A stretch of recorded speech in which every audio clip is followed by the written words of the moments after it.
Anna, we don't want them again.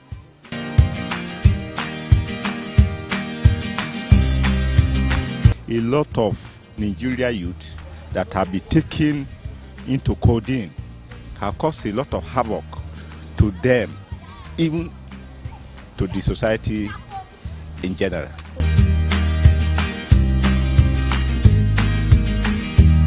The recent ban of codeine is very amazing because that will help the Nigerian youths to face the reality and know what they're doing. Because of then, man, people are taking this codeine and they'll be very slow, they can't even help themselves out. But now that it's banned, I think they have no way to find any excuse. So they will come out, do the right thing at the right time and work for themselves.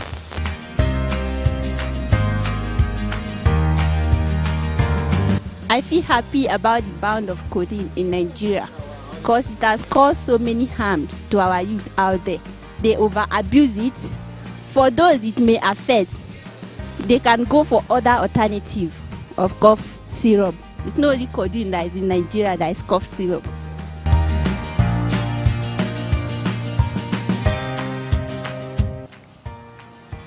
To some extent, it's okay. In the sense that the abuse is getting out of hand. You see people taking codeine as if they are drinking water, which is causing health hazards to most of us. That, I say, is not good. But think about it the other way around. I need codeine to cure me of one ailment or the other. And for me to go and get it now from the pharmacy becomes a problem because it's banned. So what do you do now? So before the government will come out to say this and that, I think it should be better for government to find out the root cause of why these guys or these little ones, not even guys this time, even women, even politicians, they do it, they take it. Find out why they are doing it, especially those guys outside. Then try to sort out that problem so that it will stop. If you say you ban it, the effect will be on almost everybody. But if you find out the root cause of why they are doing it, it will help us better.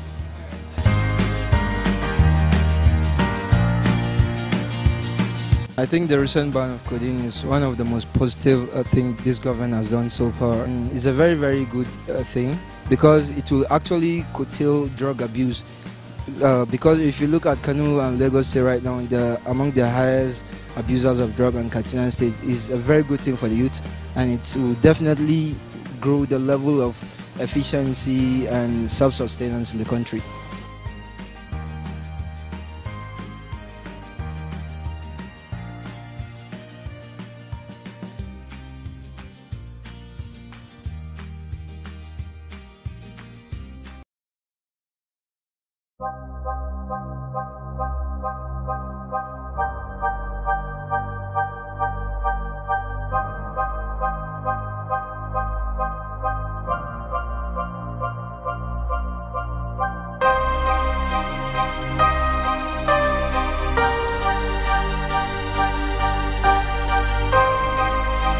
Is it not even better that we have a corrupt man who know what we, the youth of Nigeria, want?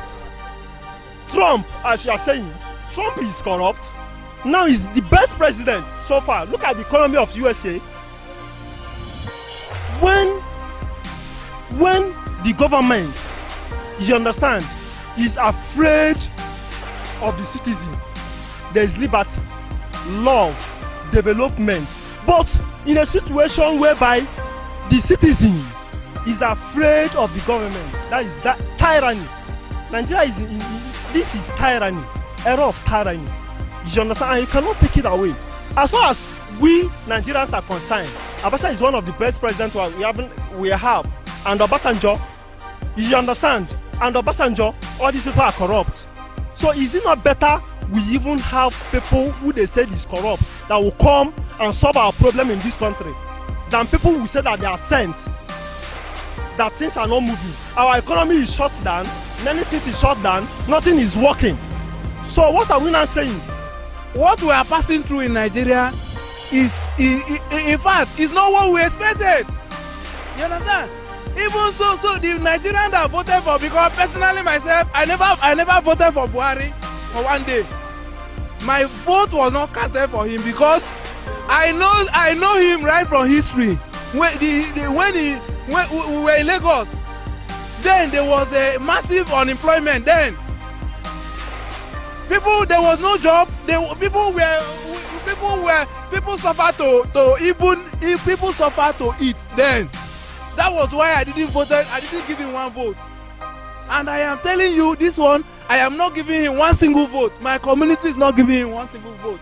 Forget about people who see themselves as if they are the ones to decide. He said he's not going to vote for Buhari. That is left for him. He cannot say his community will not vote for Buhari because he don't know even his brother, his immediate brother, will like Buhari more than he did. You understand? That is how you think.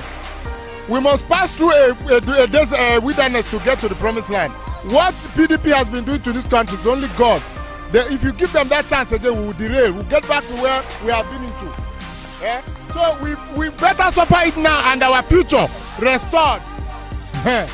This government came on the promise that they are going to make Nigeria better.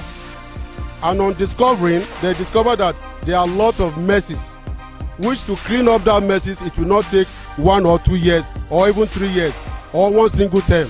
That means 4 years in government. But I discovered that by giving the government more time, maybe about 8 years or more, we can now start crediting them that yes, they've done this, they've done that. But for the past 3 years of this government, apart from the insecurity that is caused by our own people here in the north central of the Middle Belt extraction, I discovered that yes, this man is really, and the party is really doing well for our people. The Buhari government is one of the best government we've witnessed. One, Buhari have plan for our generation yet unborn. And Buhari is one we reserve our voters card for to 2023 before we decide who will enter the villa. Because some of us that bring Buhari there, we are still backing Buhari till 2023, and we are happy with his government. The cabinet of Buhari government is people we want. They are intelligent, they are very intelligent, and they are doing what we want. They are protecting our interests, the interest of our generation yet unborn. And our church, we mobilize people, we urge people, we appeal to you to reserve the voters card and continue with Buhari. Thank you, Nigeria.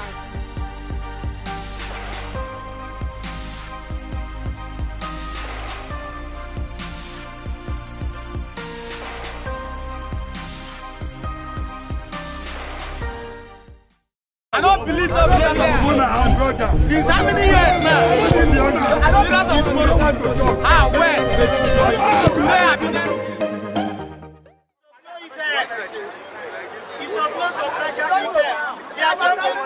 See, many of them are now, it's a typical lie. Many of those that are even defected, how many of them have value in their state? Wait now. Wait, come on. Those that are defective. How much are they valued in their home? Everybody know Saraki is a PDP from day one. You understand? And in politics, everybody will take, because what he really believes is that if he come back, he wants to be a Senate president again, and which cannot be. Even this present Senate president that he's doing, assuming South or Southeast, they have Senate from APC. One will march as Senate president because we have 3 regions in Nigeria: Yoruba, Hausa, and Igbo. You get what I'm saying? Now, I do negotiation with APC that if they come back, are they going to give him Senate president? Which answer is no. Do you understand? And it discussed with the PDP, where I can see the soft landing. And I believe that was the reason why he moved to PDP. We know quite well that Saraki is a master planner. He's a game planner. He came in as Senate president without the authority of the party, the APC interested in him to be the Senate president. But he used his abracadabra, sort of, to come in as Senate president. And since then, this government has never seen the light of the day, because it's like it's one leg in PDP, another leg in the APC since he came in. That's what we have been witnessing. That is why this government is not moving forward. Let's tell ourselves the truth and the blatant truth. The government is not moving forward because an opposition is in the party, is within the system, within the party. Anything the executive want to do, the Senate will not want to approve it. So it's causing some delay. There are a lot of problems. You know, Nigeria politics, little by little, will get it right. To me, Nigeria, we are just celebrating the capitalists, the achievers. You understand me?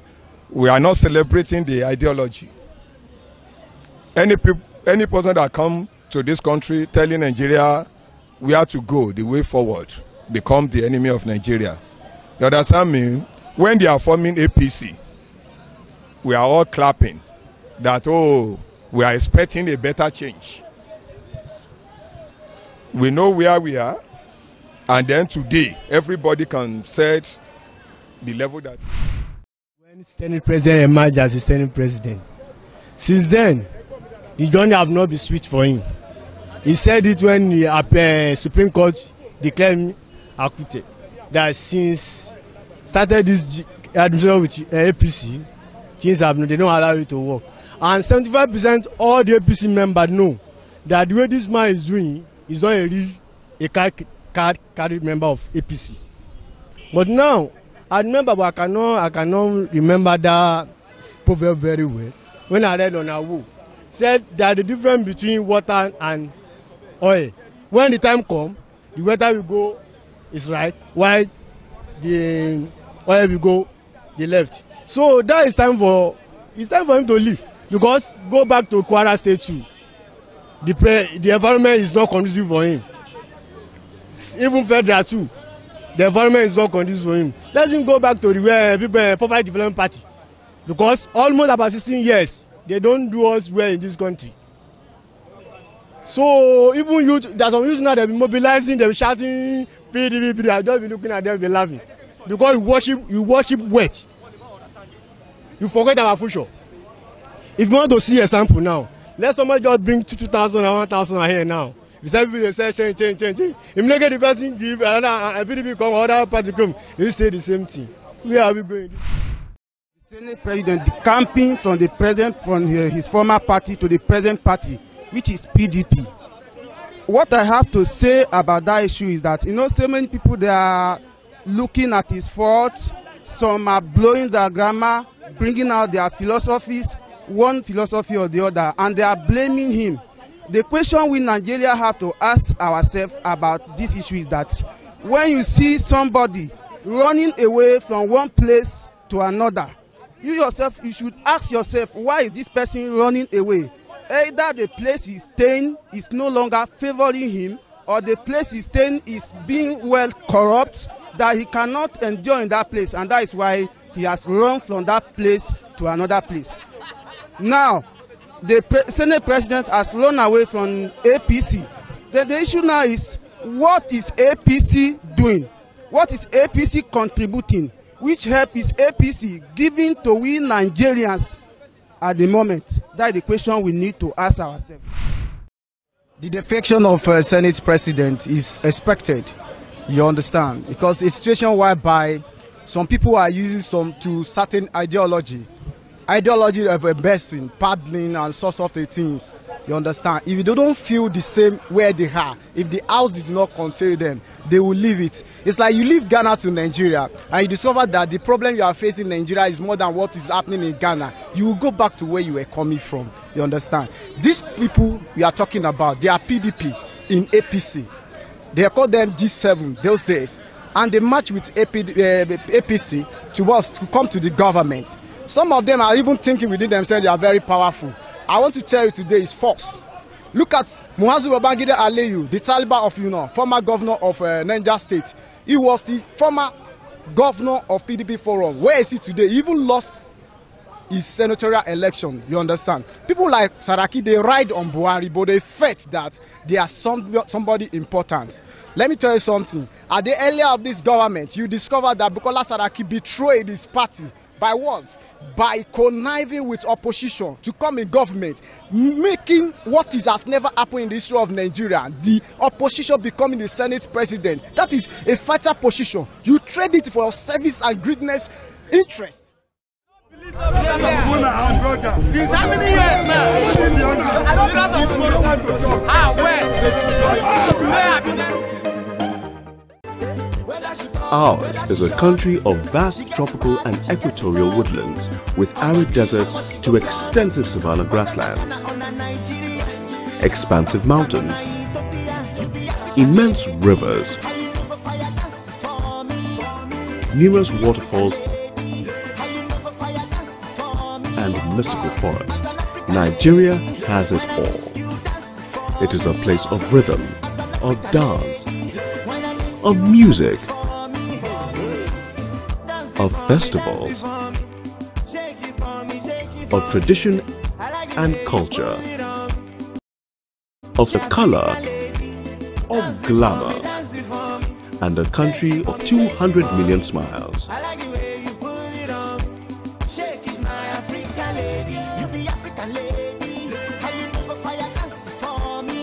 And home to a unique people of incomparable passion. A country blessed with breathtaking landscapes.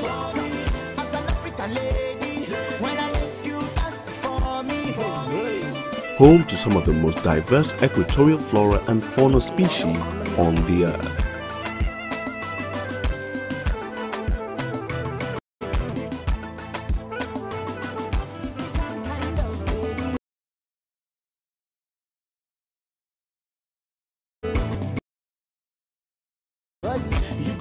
Nigeria is the undisputed welcoming heart of Africa. We have 521 unique ethno-linguistic groups. The world's newest and organic language, Pidgin, the world's oldest structural sign language, Hausa Sign Language. In addition to the world's oldest continuous market, the 600-year-old Kurmi market, which is situated within the ancient northern city of Kano, where 1,000-year-old city walls can still be found intact to this day. Nigeria traditions and customs and is steeped in spirituality, with as many Muslims as Christians. We also boast the world's oldest systematic religious philosophical system in Ifa, also known as Afa, and practiced as Santeria, Candomblé, Palo, Ubanda and Voodoo, and in various countries around the world. Nigeria is also home to the world's oldest purpose-built boat, the 8,500-year-old Ifuna canoe. Nigeria is the home of African sports, both ancient and modern, and has always been the beating heart of African football, which has gifted the world with some of the most dynamic and creative football players of all time. Gifted the world with music and artists such as the late Fela Kuti, King Sunny Ade, Seal, and many international performing artists, including Dame Shirley Bassey and Shadi Adu. Our country has also gifted the world with giants of African literature and poetry. Nigeria is a country on the move, a country of hard-working people and industrious and creative people. Our film industry, known as Nollywood, produces more movies in one day than Hollywood produces in 2 weeks, and is the place of thousands of stars and of millions of wonderfully welcoming warm people. We are a country of kings, of queens, businessmen, and businesswomen. A place of vast sprawling game parks, a country where African traditions have always been first. A country of drums, of colors, culture, of festivals, of music, of rhythm, and art. This is Nigeria. There is simply nothing quite like it.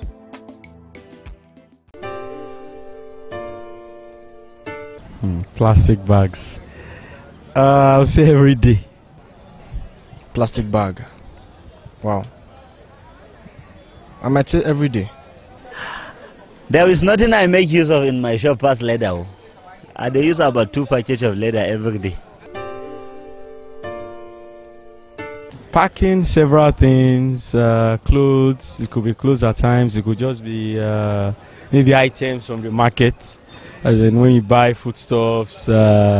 Even packing other plastic bottles too, and virtually anything that needs to be packed. Most of the times we use plastic bags for them. Or if I'm going to somewhere like the market or a shop or something, I'll definitely have to use a plastic bag. For me, my business revolves around that. You can imagine coming to buy a pair of shoes and then just give you in your hands. What will happen? Will I ask you to put it in your handbag? No, I can't do without it. And then what if I come to the market and I want to buy tomato or whatever?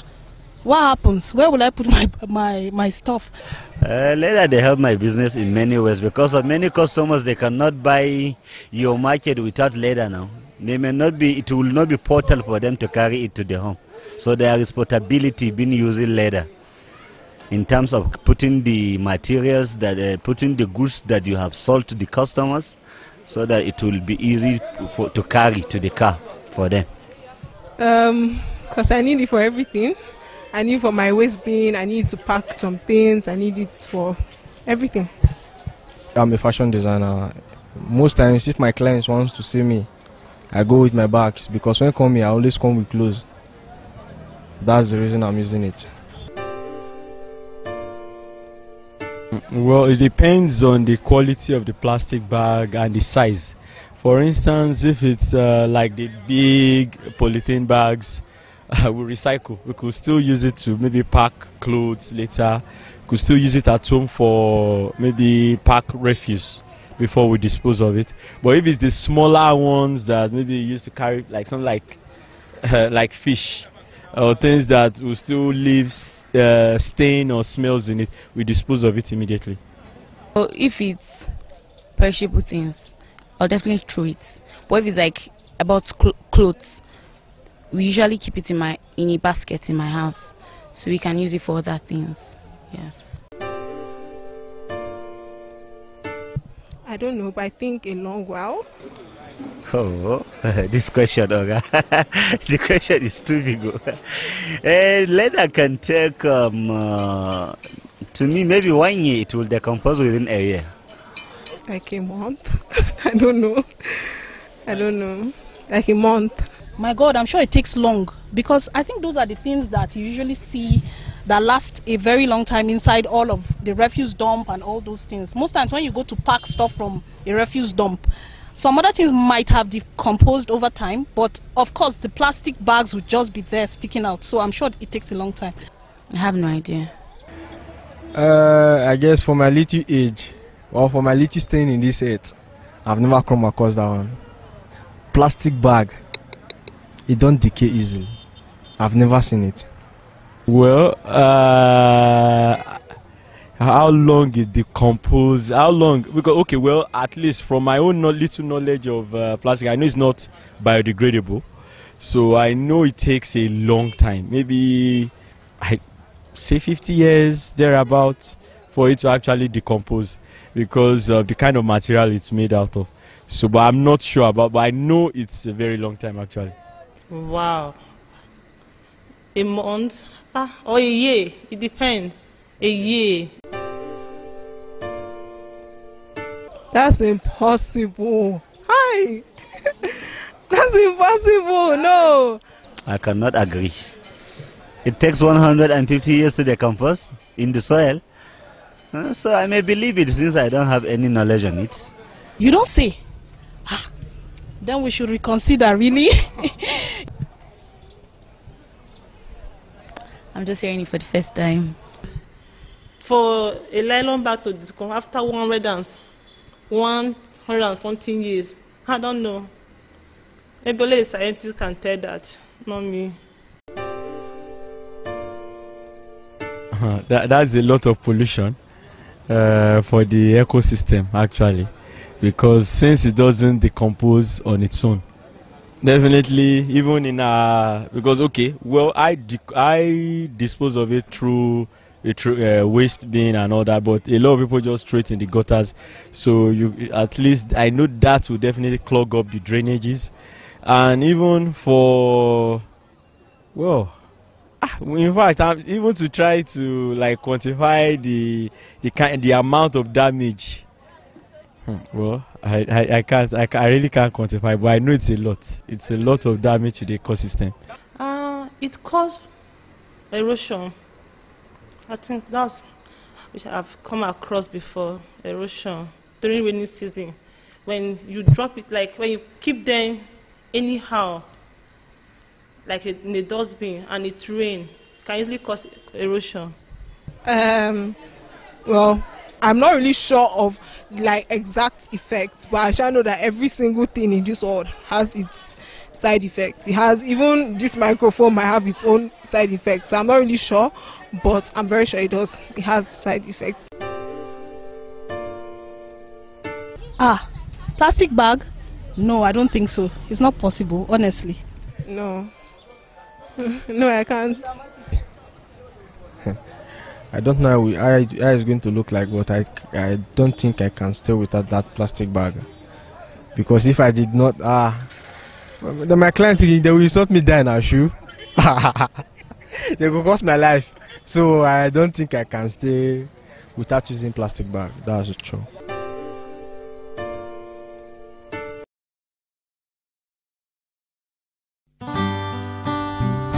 Oh my God. Oh, oh, oh. Election is when we elect our leaders who represent us. And election is my right as a citizen of this country. Election is a voting process. Election is a voting process, like vote a candidate for a leadership. It's not like my right to choose the country's leader. My own part to play about it. Say from layman point of view, is any activity that is aimed at putting people in a position of authority. It's a platform, an avenue for people to elect those or get into offices, those that they want to represent them. An election is simple now. It's just people choosing one or two people. The society choosing a number of people to represent, to lead, to coordinate, to do administration. All right. Now you want my trust once more. Before you can say, what an election is, there has to be an electorate. Somebody have to, vote, you understand, in an election for people of authority to get into power. The vote is the power of the electorate.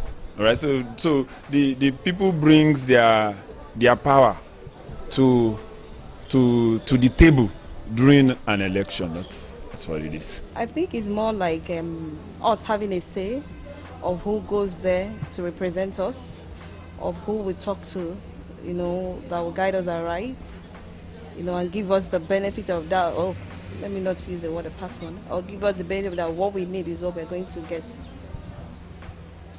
Between the electorate and the election itself, the electorate are supposed to willingly vote according to their conscience, according to what they feel that the capabilities of whoever they want to elect into offices can do. The electorate, they have the power to elect their leaders because this is a democratic setting, and you know what the meaning of democracy is. Democracy is government of the people, for the people, and by the people. So it is our right as the electorate to elect our leaders. God can judge you now. Only God can judge you now. Come on, you can't buy my right. It is my right as a citizen, and you can't buy it with money. No amount of money can buy it. So because by the time you sell your right to vote, you're selling your birthright. That's the way I see it. I think that is laughable. I don't think, you need to pay to get my vote, but rather you need to earn my vote. My vote is free. I mean, I don't have to collect anything from you to vote for you. If you tell me what you are going to do, and I am okay, and I believe that voting you, will mean realizing such aims and objectives, then I will cast my vote for you. I don't need to take money to vote for you. That's a lot of money. My power is all I have got. All right. So if it's like I'm selling myself to you. If you pay me and I give you my power, my vote is my power. So it means you are ready to pay a whole lot of money. It's like I'm selling myself to you as a slave. You have total control over me. So that would be difficult to sell, actually. That will be very, very. In fact, it's difficult to explain. Well, but it's also simple to explain. If I give you my power, I have sold myself to you. So why should I do that? It's my vote during an election is my power, is everything I am.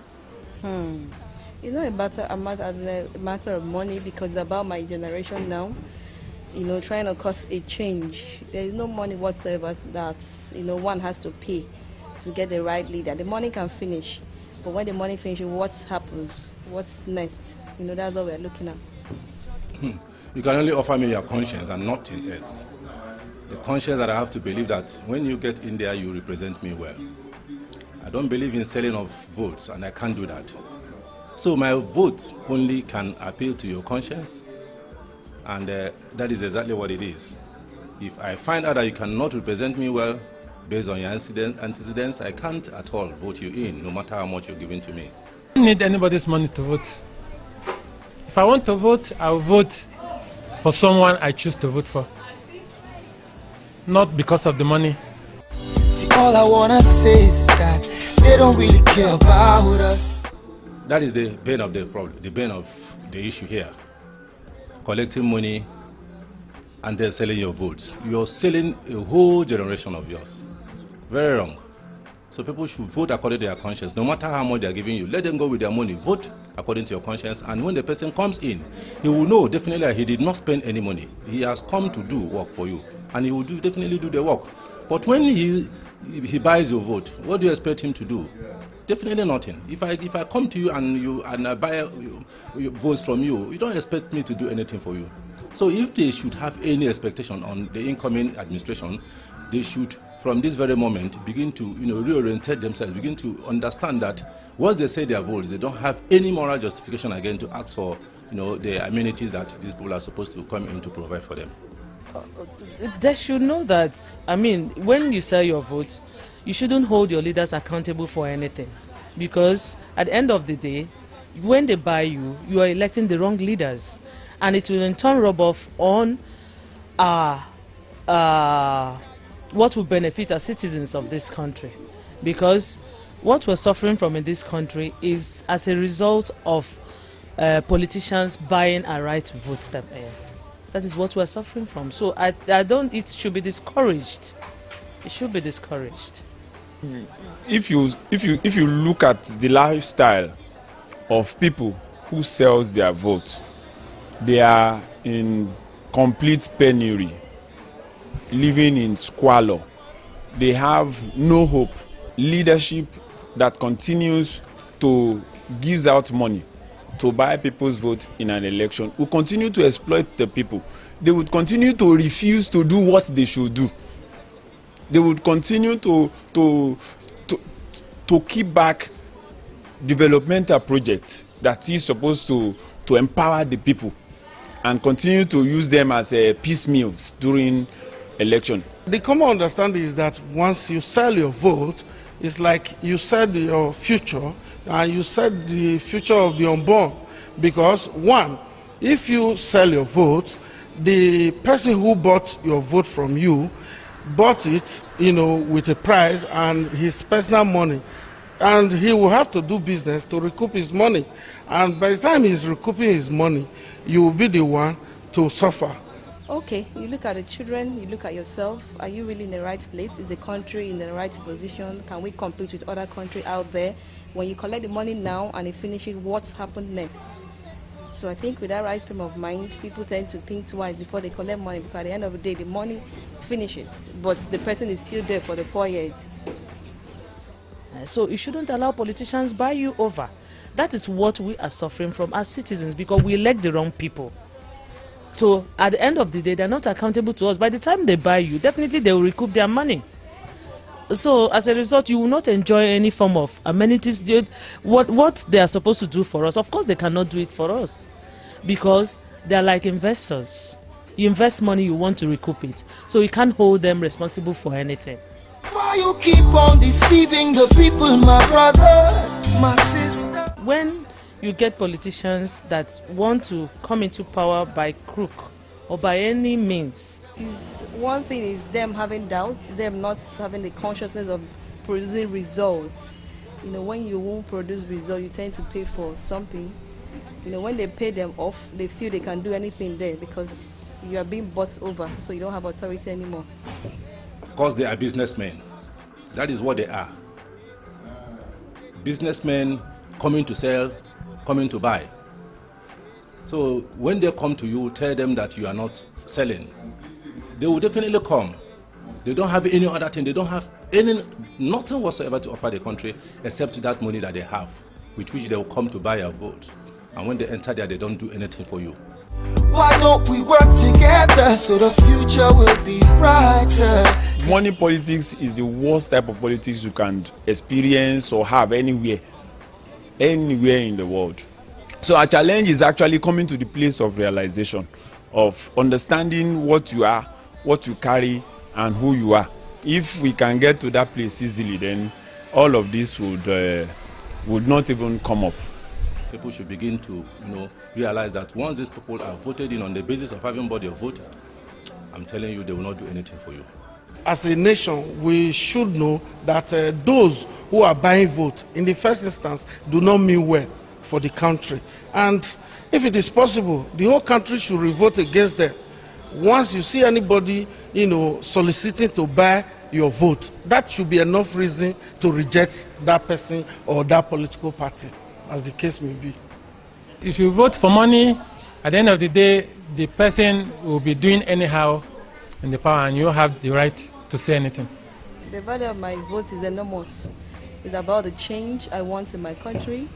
It's about a whole lot of things. The generation at large, we're talking about what we want to see, the change we want to see in our country. Look at the Western country out there. We are not just closed. The education is down, everything is not working, so we need something to work in this country. My voter's card has power because it is my right. It is my right, and nobody can buy it. I dedicate this one to all of the shady politicians. Wake up, promise and fail, and they make the people live in harsh conditions. Language is a tool of human communication, either spoken or written. It can be defined as the use of symbols and words in a structural and conventional way. Language is also a mark of diversity in a country, as it is a medium of communication understood by people of a particular region. Since the creation of man, language has been an integral part of man. It has been passed from generation to generation, and this has brought about interrelation among people of different regions as well. The importance of language is essential to every aspect and interaction of our everyday life. Hence, language is used to inform, express what we feel, and also ask questions. In essence, it helps us to understand the world around us. The relevance of language cannot be overemphasized, as they contribute to the fostering of peace in the country as it promotes proper and effective interaction, especially with people of a shared background. Nigeria has over 529 local dialects, with Hausa, Yoruba, and Igbo being the major ones. These languages are a heritage passed from the progenitors to their children. However, things have gone sour over time as the local dialects are fading away due to neglect as a result of the inadequate use and reference of what is in vogue or what the general populace approve.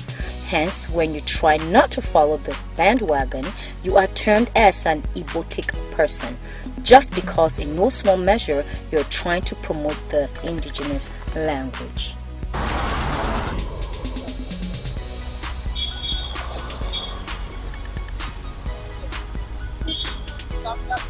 Sorry, excuse me. You just spoken English and you actually excused you from the role. English, I want to go. Some challenges that constitute major setback of these indigenous languages are challenges such as war, migration, conquest, and European invasion, which is more prominent. This is as a result of our contact with the European during the time of colonialism, which brought about a kind of cocktail between the Nigerian culture, language, and the mainstream American or European culture. With this, both our indigenous language and culture have not remained the same, hence there has been some blending as well as loss of originality in our mother tongue. This European contact has brought many positive changes, but these changes in turn affects the African identity and essence. For instance, the advent of technology has brought about positive changes, but in turn has affected the Nigerian culture as well as language. Hence, the social media, which is a brainchild of technology, has taken center stage, as slangs like "hi," "hello," "what's up" came from social media, and these slangs are now used in place of the traditional greetings that reflect the cultural essence. Greetings such as "Ina kwana" and "Tashi lafiya" in Hausa, "Ekaro" in Yoruba, and "Otutu Oma" in Igbo, all meaning good morning, hope you slept well, have been replaced by these foreign greetings. With the coming of European practices, they have lost their essence, as highs and hellos have replaced our native way of greeting. Language as a piece of a baton that is transferred and passed on from one generation to the other to ensure its continuity, and the failure of this transfer leads to an extinction. It is noteworthy that the failing attitude of parents to inculcate cultural values as well as language in their children have led to the death of both the material and non-material culture which language falls under. Hence, the popular saying that parents are the first agent of socialization should not be neglected. The school curriculum has also led to the failure of these languages, as some schools do not include the indigenous languages in their curriculum because they do not see the need for it.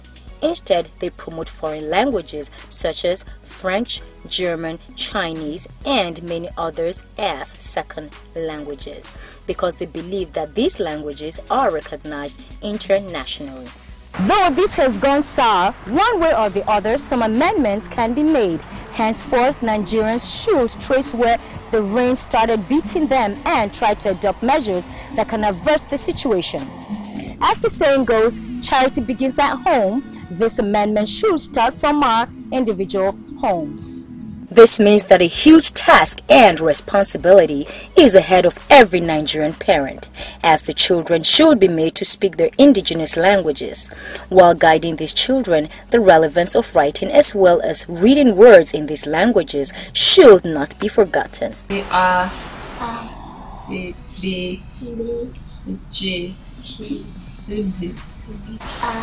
It is imperative to note that this process should start from an early age before the language acquisition device develops. Teachers and lecturers should learn how to teach the students in these languages, and this can be done by either code switching or code mixing once in a while. Lectures and symposiums should be organized as often as possible, and in these lectures, the importance of the use of these languages should be emphasized. Government should respond by providing and harnessing organizations that will promote culture and language for generation, most especially the major ones. Reference books in local dialects such as dictionaries, articles, and journals, encyclopedias should be produced for reference purposes. This step will also help in preserving the language because it will encourage the documentation of these languages, and this will make the languages stand the test of time as it will be preserved in the archives of people. Communicating in local dialect is very pertinent as it helps in fostering peace, unity, and spirit of oneness, promotes culture, education, and discipline. It also helps in passing of personal information which should not be decoded by others. It is important to know that the duty of promoting these languages calls for collectivity. Hence, all hands must be on deck to make sure it is actualized.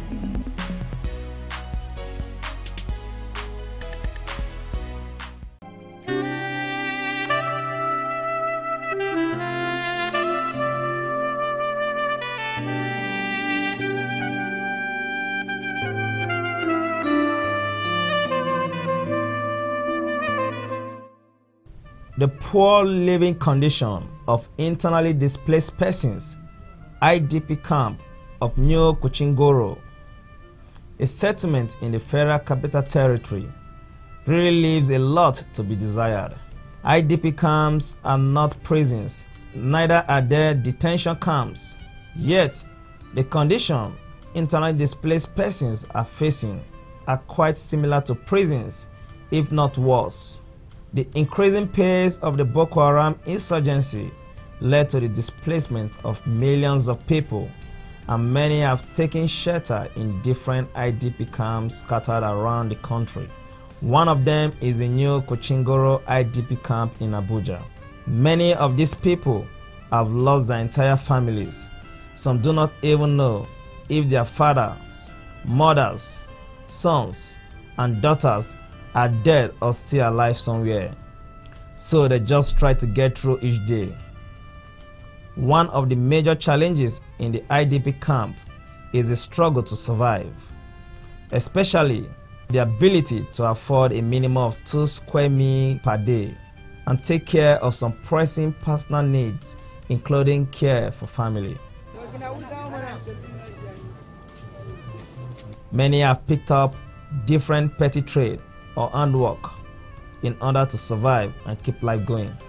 One of such persons is Ladi Matthias, a mother of 8 children who lost her husband to the Boko Haram insurgency in the northeast. Ladi Matthias, who came all the way from Borno State as a result of the crisis in the northeast, in a bid to survive, decided to go into a trade here in the New Kuchingoro IDP camp.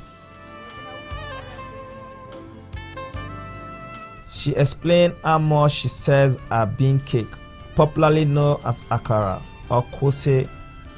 So like how much do you sell every day? 500, 5,000, 6,000. Okay, but you get people come to buy akara. Yes, children for school. Okay, children that are going to school. Yes. Okay, they come here to buy. So 50 naira, 100 naira, 20 naira for. Okay, so how do you get your beans and how do you get the grinding machine? Beans for Gosa market.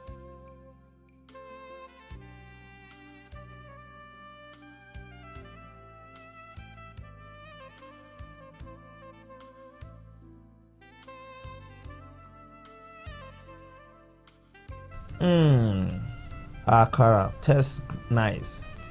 Among cases reported from the IDP camps, report of increased death rate, prostitution, rape, sexually transmitted disease, the chairman of the New Kuchingoro IDP camp, Philemon Emmanuel, cleared the air. In our area, it is only in here that we see the ladies can just leave their parents' house and come out to say, come and get in their money or what. in our area, we are not doing all these kind of things. If you see a lady once, maybe if you see a lady travel, maybe she's going to school. If not, you will not see this kind of thing. He also talked on how the IDP community are managing to survive without the help of the government. Trying our best, although. Is it true? Yeah, it's true. It's true, because anything, if you see like this now, it is not all the IDPs, because majority of our IDPs now, we went to farm for farming, because I tell them that we are not going to just stay in the camp and wait for people to come and give us food or something. We have to go to look for our own, do it on our own. So some people came here, they will just take like 10 family, 20 family, support them with the small money that they are going to rent a land so that they will start farming. Majority of our people, we are about 5,000 in this camp before. So majority of our people now, they went to land, they went to farm in Nasarawa. Some of them, once if they get something, nobody will come back to camp again. So majority of our people now, especially in this rainy season, they are in the farm now in Nasarawa. It is. However, the mass presence of several nursing mothers, kids all around, makes one reflect on the funny notion that in a community where basic social amenities and activities are absent, making babies becomes order of the day, resulting to several births here and there. And in this case, several children gave birth to children. The question of education is not one to be pushed aside, as many of these kids are encouraged and supported to be in school by some kind organizations and good Nigerians.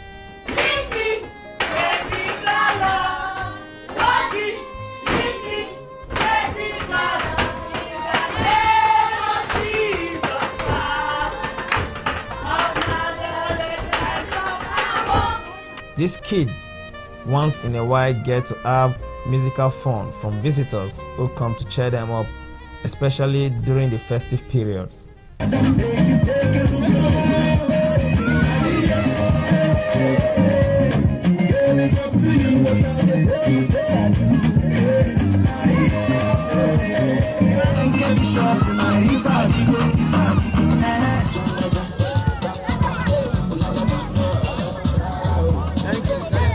As the saying goes, there is always light at the end of the tunnel. The internally displaced persons anchor their hope on this belief. After a long night comes the dawn of a new day.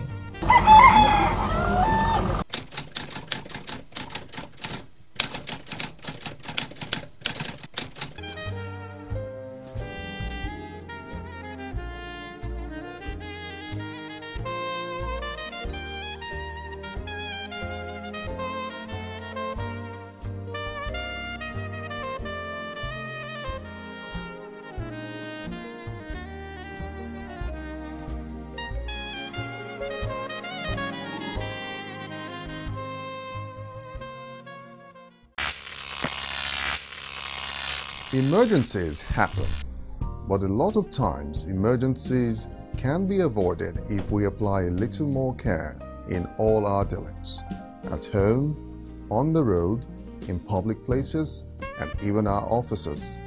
At the close of work, do you take your time to turn off all your electrical appliances? Check and double check all switches to ensure they are turned off before going home. It is not a bad habit to form. Apart from conserving electrical energy and cost, it goes a long way in protecting lives and property. Check all electrical outlets, at home and at work before going out. Yes, even your phone chargers. Disconnect them. No electrical current is little. A stitch in time saves 9.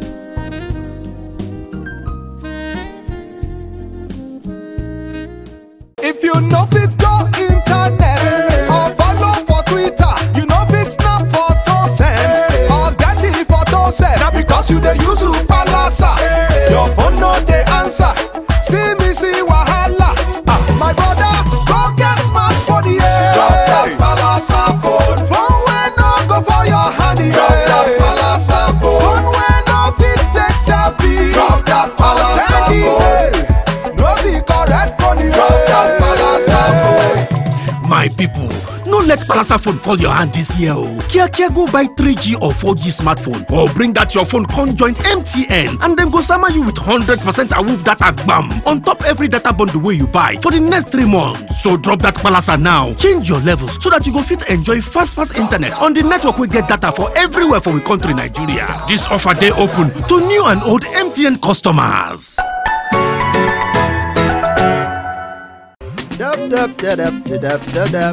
Dab. Yes. One day as I did dab, they go. Now I see my neighbor on top electric pole. No be how my hold so. Before. So? Climb every day. Come on electric bill. You not gree pay. Waiting concern you for there. I beg you. Come over here. Okay, oh. I don't talk my own. As I dab reach house.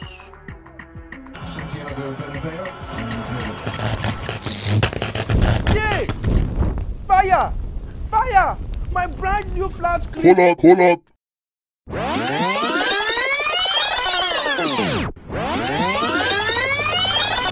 Waiting concern you for there. I beg you. Come over here. Government property, now my property. If you don't come down now, I go report. No be only report. Now report card.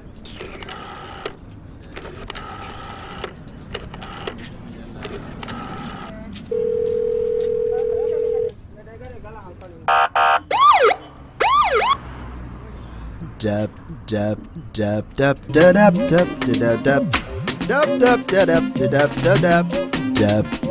Yes. This is a road. Our road. The road used to be good. Now, the road is not so good. Come on for road now. Wait. We tried to manage the road like that. Yeah. Sorry, I'm late. In the next 5 minutes, I will be there. Some of us didn't even care.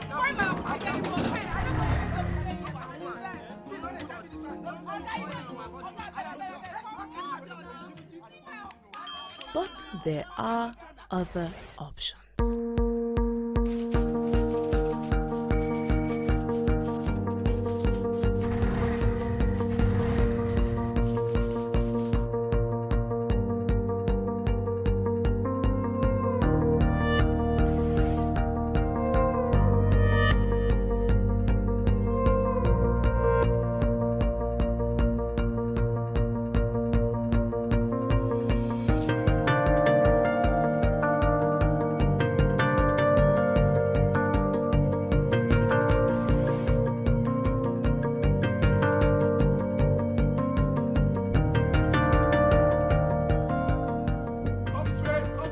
We can solve our problems by taking action.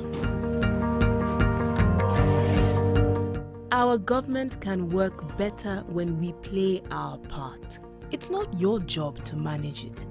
It's your job to talk about it. Get involved.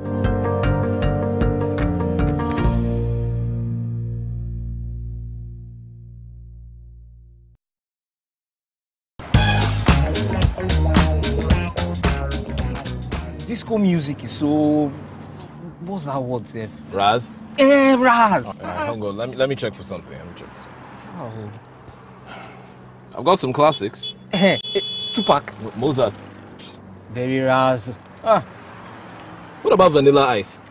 Also Raz. Look, guy, I need something fresh for this journey. Something to keep me alert and focused. Or else this is a solo assignment. Cool down, let me... What's this?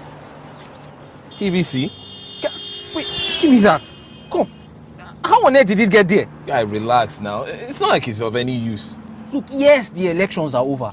But we need to keep the flames alive by playing an active part in making our voices heard. Elections don't finish, but the time to close mouth never reach. Make we get involved, because now when we participate, Naija go better. What about the original soundtrack for the movie Pretty Woman?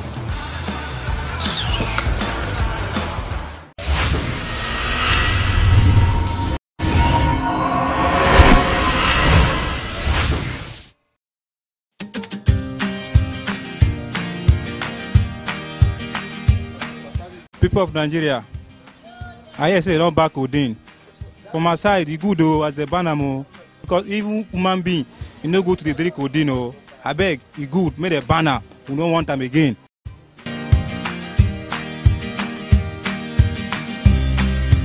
A lot of Nigeria youth that have been taken into codeine have caused a lot of havoc to them, even to the society in general.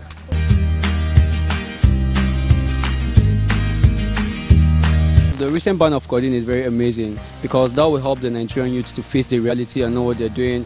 Because of then, man, people are taking this codeine and they'll be very slow, they can't even help themselves out. But now that it's banned, I think they have no way to find any excuse. So they will come out, do the right thing at the right time and work.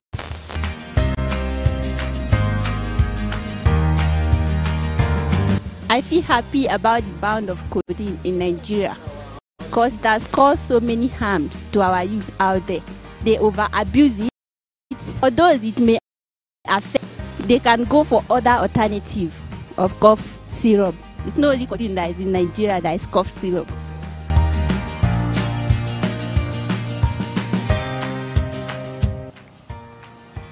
To some extent, it's okay. In the sense,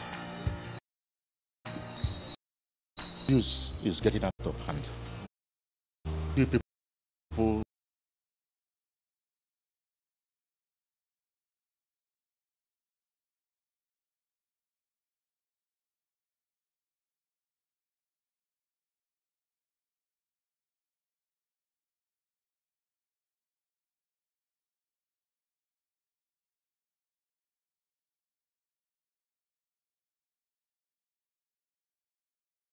So what do you do for the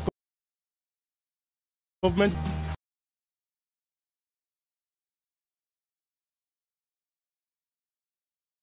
I think they do once, not even guys this time, even women, even politicians, they do it, they take it. Find out why they are doing it, especially those guys outside. Then try to sort out that problem so that it will stop. If you say you ban it, the effect will be on almost everybody.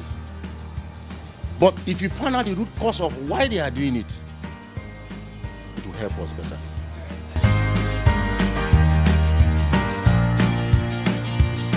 I think the recent ban of codeine is one of the most positive things this government has done so far. And it's a very, very good thing because it will actually curtail drug abuse.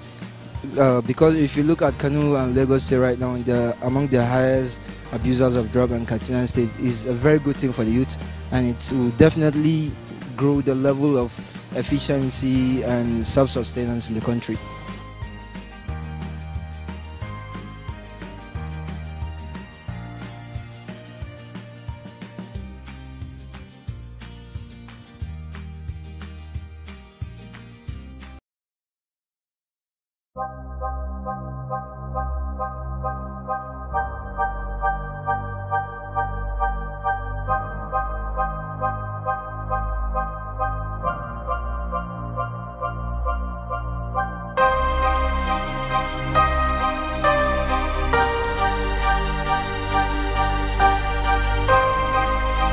Is it not even better that we have a corrupt man who know what we, the youth of Nigeria, want?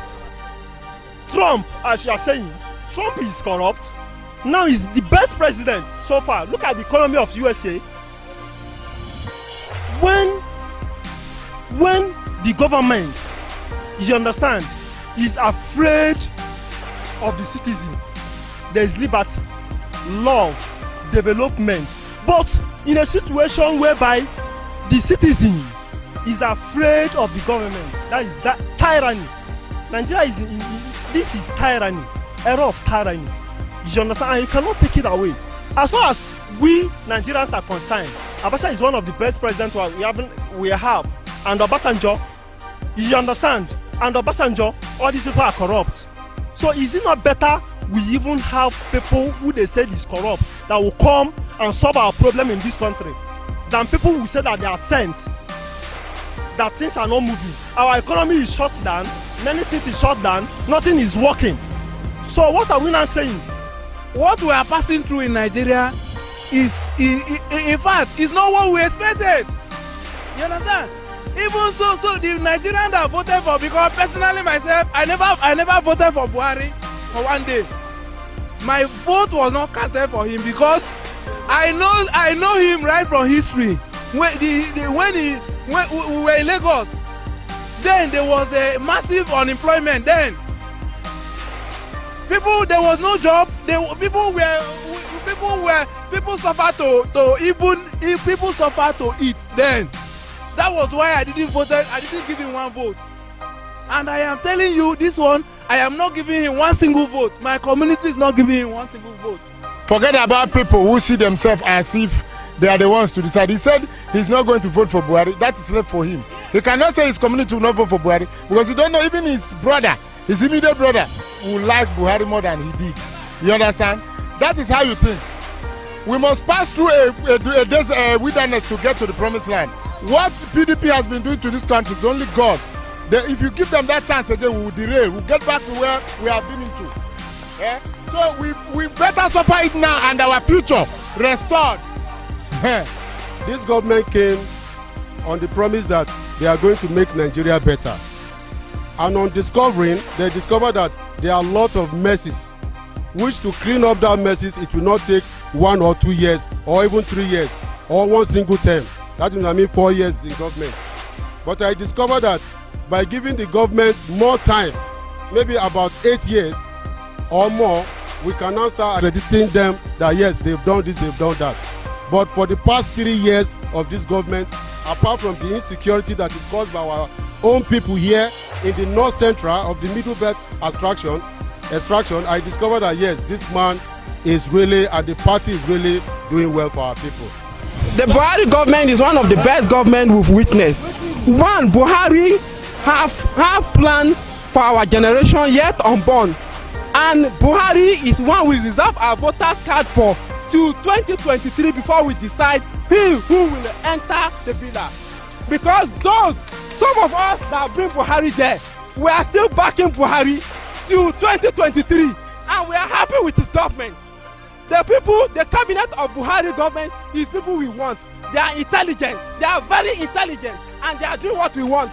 They are protecting our interests, the interest of our generation yet unborn. And our church, we mobilize people, we urge people, we appeal to you to reserve the voters card and continue with Buhari. Thank you, Nigeria.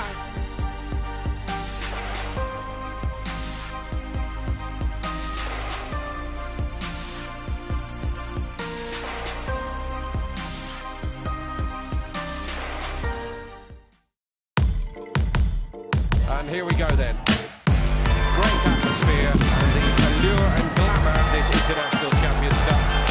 Rashford inside the area, Rashford scores! Rashford cut home by Marquinhos, Chiellini has scored. Pastore in the box, and Monty! Iwobi, yes, Arsenal level it. Shot from distance, oh what a goal! An absolute doozy. It's new, it's here. It's premium entertainment for everyone from August 1st. Get popping every day with Ebony Life TV. Mondays are from Nollywood. Tuesdays are for novellas. The Next Generation have a blast on Wednesdays. Thursdays are for drama. Fridays are there to excite you and binge every weekend. I don't believe so. Since how many years now? I don't want to talk. Ah, when? Today I've been there.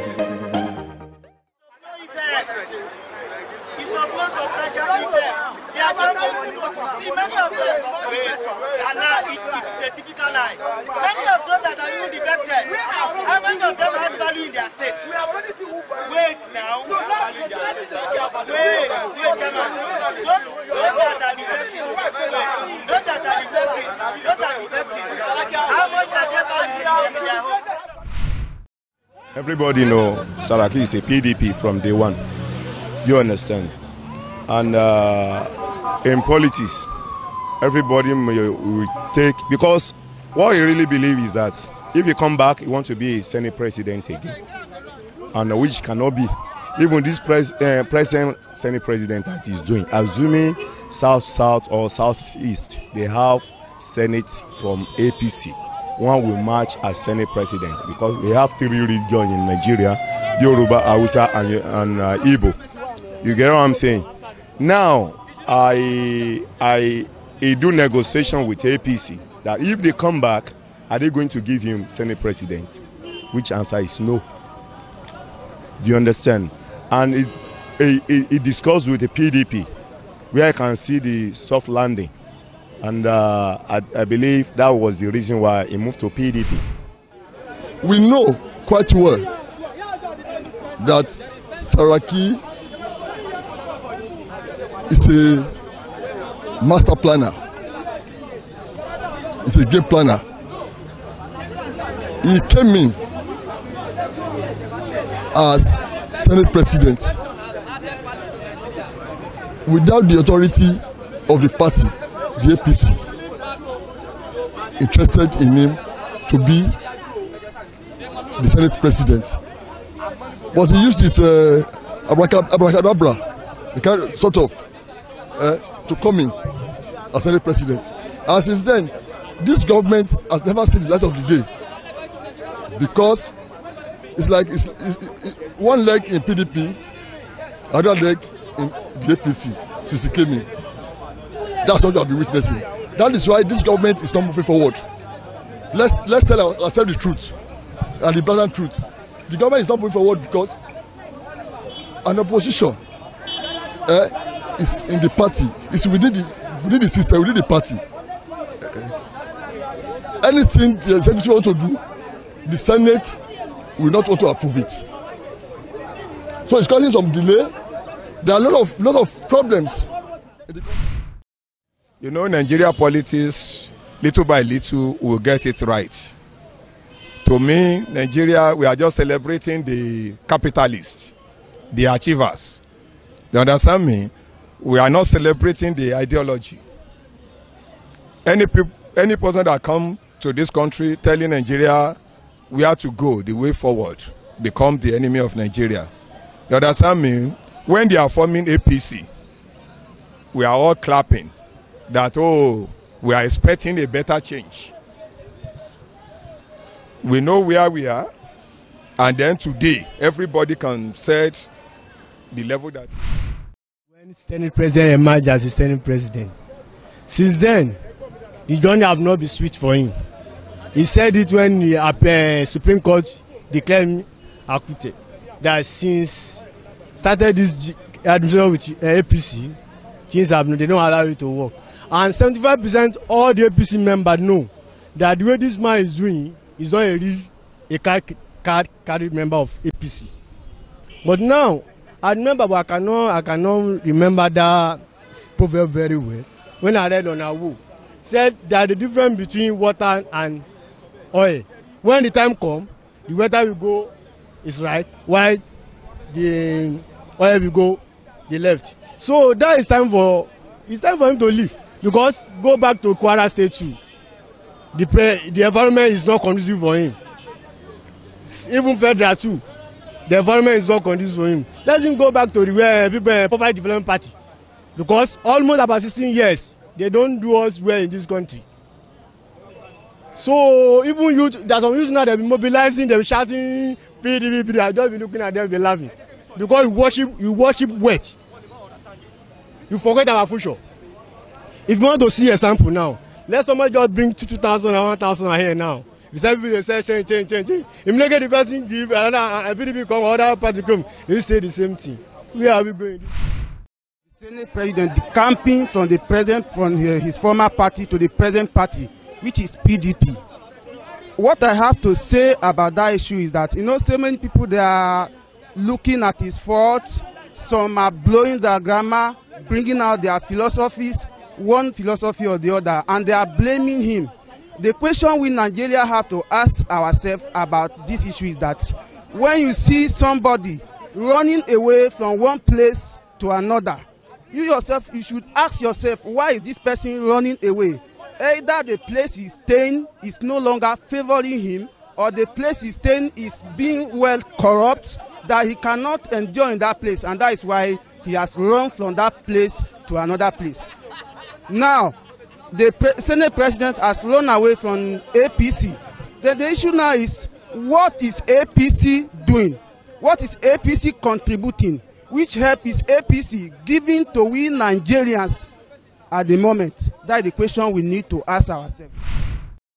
The defection of Senate President is expected, you understand, because it's a situation whereby some people are using to certain ideology of investing, paddling and sorts of things, you understand. If they don't feel the same where they are, if the house did not contain them, they will leave it. It's like you leave Ghana to Nigeria and you discover that the problem you are facing in Nigeria is more than what is happening in Ghana. You will go back to where you were coming from, you understand. These people we are talking about, they are PDP in APC. They call them G7 those days, and they match with APC to come to the government. Some of them are even thinking within themselves they are very powerful. I want to tell you today is false. Look at Muazu Babangida Aliyu, the Taliban of former governor of Niger State.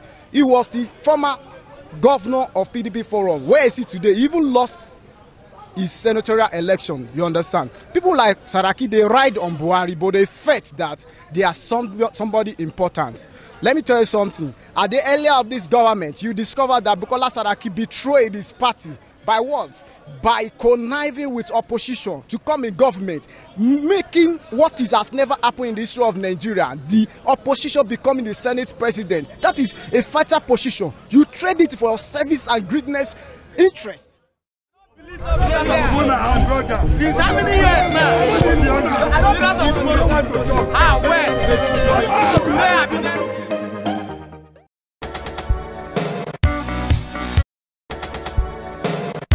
So yes, I'm going to have fun, I'm going to laugh. Specifically for the comedy industry. Lots of laughter.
PDP assures Saraki and others of level playing ground.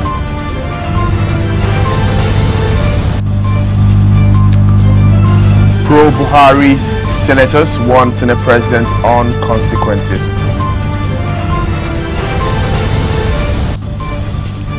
Nigerians speak on efforts to check fake news.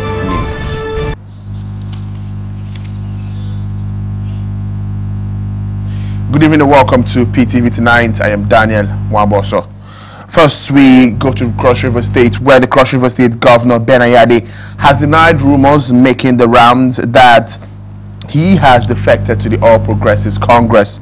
The governor made this known through his media aide, Christian Ita, who spoke to PTV via telephone conversation on Friday evening. According to Ita, there is no iota of truth in the report.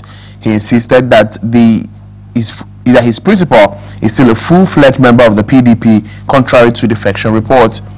Still standing, joining me via telephone now is Chris Ita, media aide to Cross River State Governor. Good evening.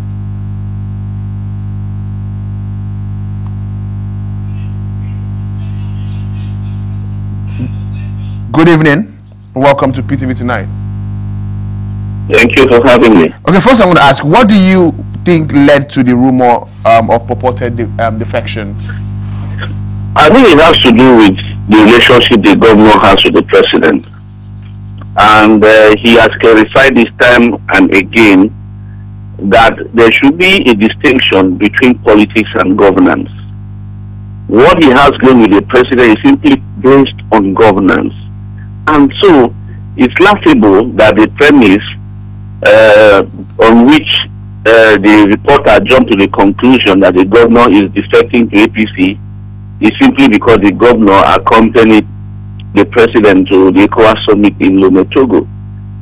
It's laughable because several other opposition governors have similarly traveled with the president to such functions in the past. Okay, and the other argument what is is the current situation of PDP in Cross River State? Any possible defection? none whatsoever. PDP is in the DNA of Cross River. Okay. If you know the configuration of Cross, there is not a single opposition member or APC member in the House of Assembly in Cross River. Okay, so what is the basis? What is the attraction? As a media aid, should we expect a formal statement from the governor debunking this? I've already issued a statement, and I'm sure he will also speak himself. I've issued a statement. I issued a statement last week. I've also issued a statement today to the effect that there is no truth whatsoever to it. This rumor has been with us from the one the man became governor, simply because he has a healthy relationship with the president, who happens to be a member of the APC. But we've always emphasized the point that we should draw a line between governance and politics. When it comes to politics, the governor is a PDP member.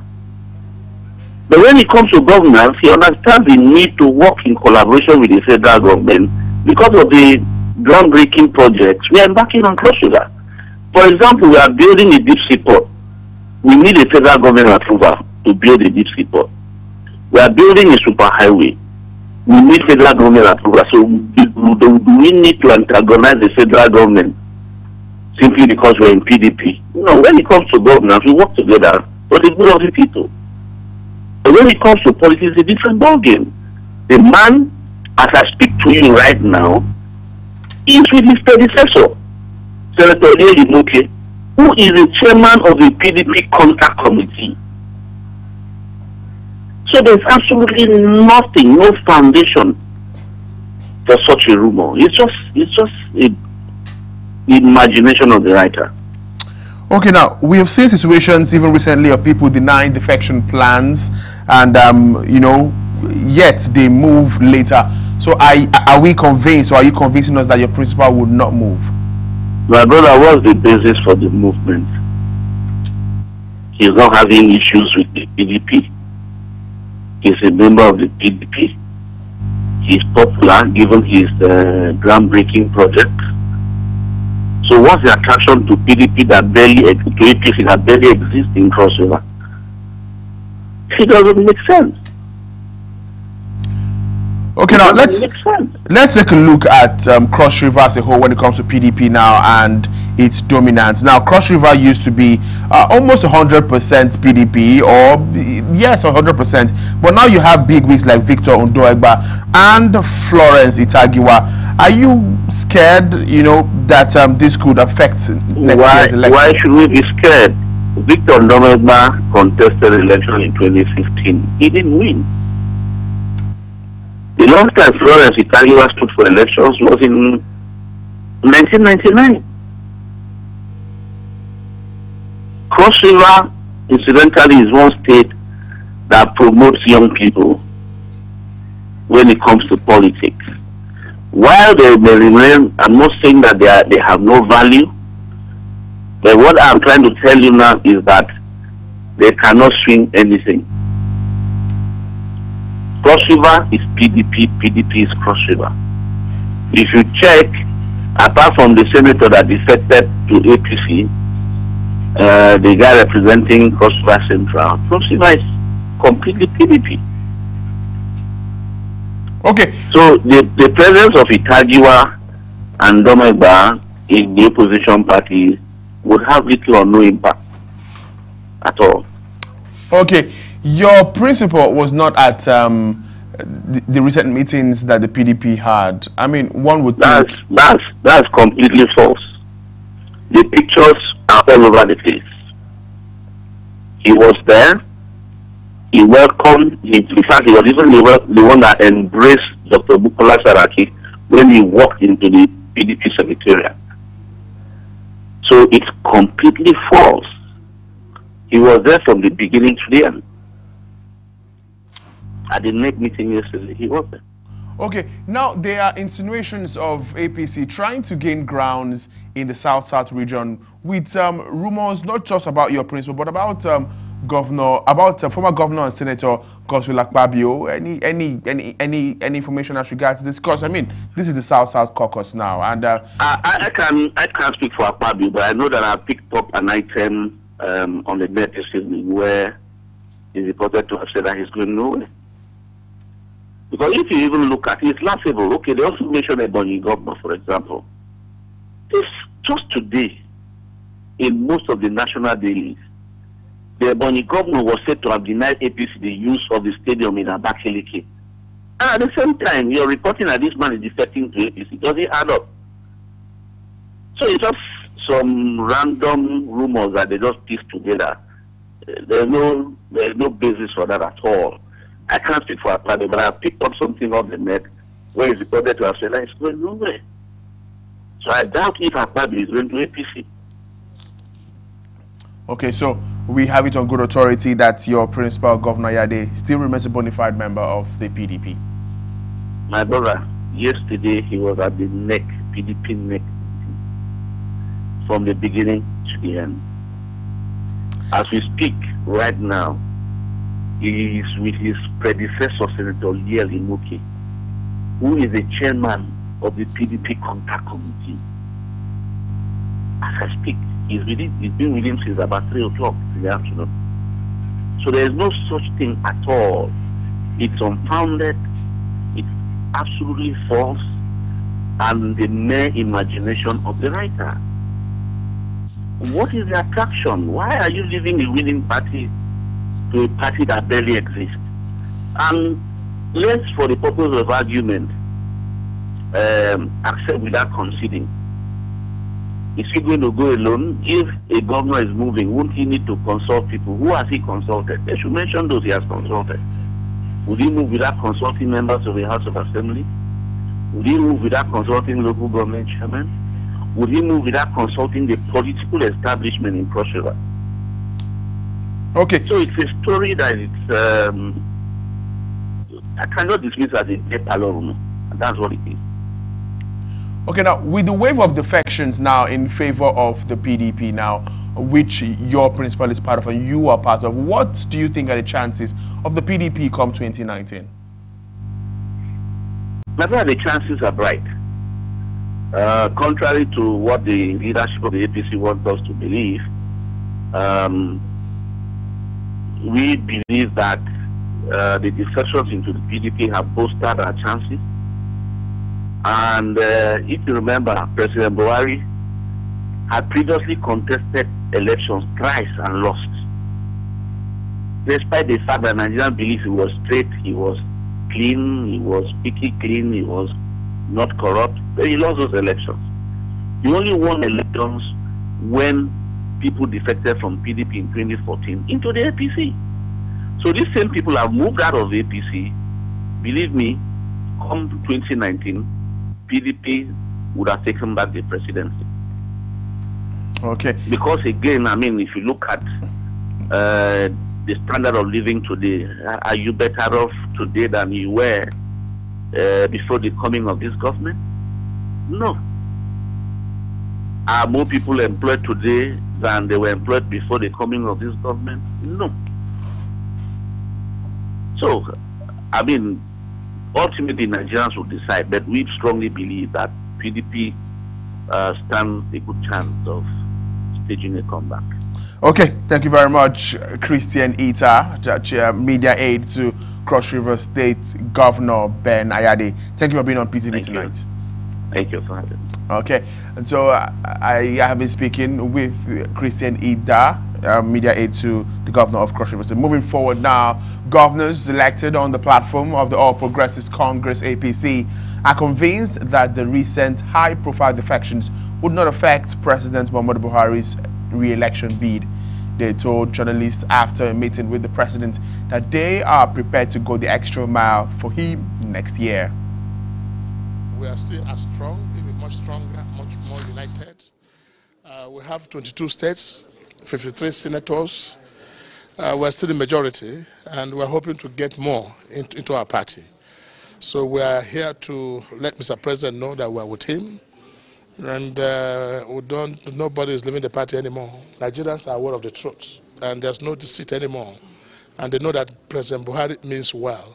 We assure Nigerians that come 2019, our victory is assured. And we ask all Nigerians to support the APC and give President Muhammad Buhari a chance to complete laying this solid foundation upon which the subsequent Nigerian nation shall be built. All what I want to assure Mr. President that Adamawa belongs to APC, from president to the councillors, and inshallah Nigerians will see that. In terms of support, our people have not shifted at all. Instead, it has poured us, it has encouraged us, it has strengthened us. APC will deliver from the president down to the last election. Nassau has always been the citadel of President Muhammadu Buhari's support. Nothing has changed. Not even an ant in Nassau State has had any different opinion other than to do better.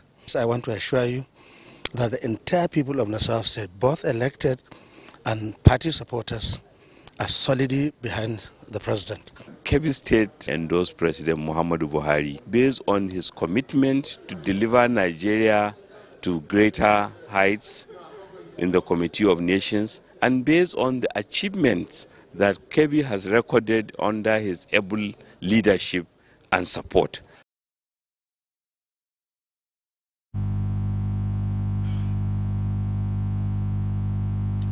The presidency has dismissed claims by the People's Democratic Party that President Muhammadu Buhari's 10-day leave is a ploy to carry out unconstitutional actions in his absence. Presidency spokesman Garba Shehu described the claims as both ridiculous and a hollow narrative to garner cheap sympathy. According to him, the opposition is not comfortable with the president's reforms, including the implementation of the ease of doing business, the Treasury single account, and the whistleblowing policy. Shehu added that in spite of the criticism, President Buhari is going ahead with massive investment in rail, roads, and power.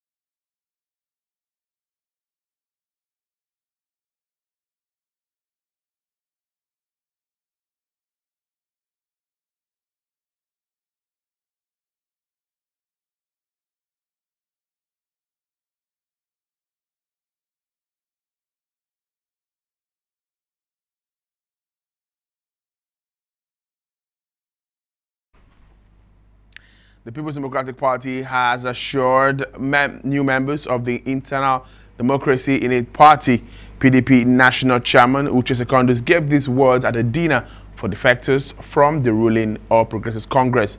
According to Secondus, the success of the primaries conducted in Ekiti and Osun are pointers to PDP's readiness to carry everyone along.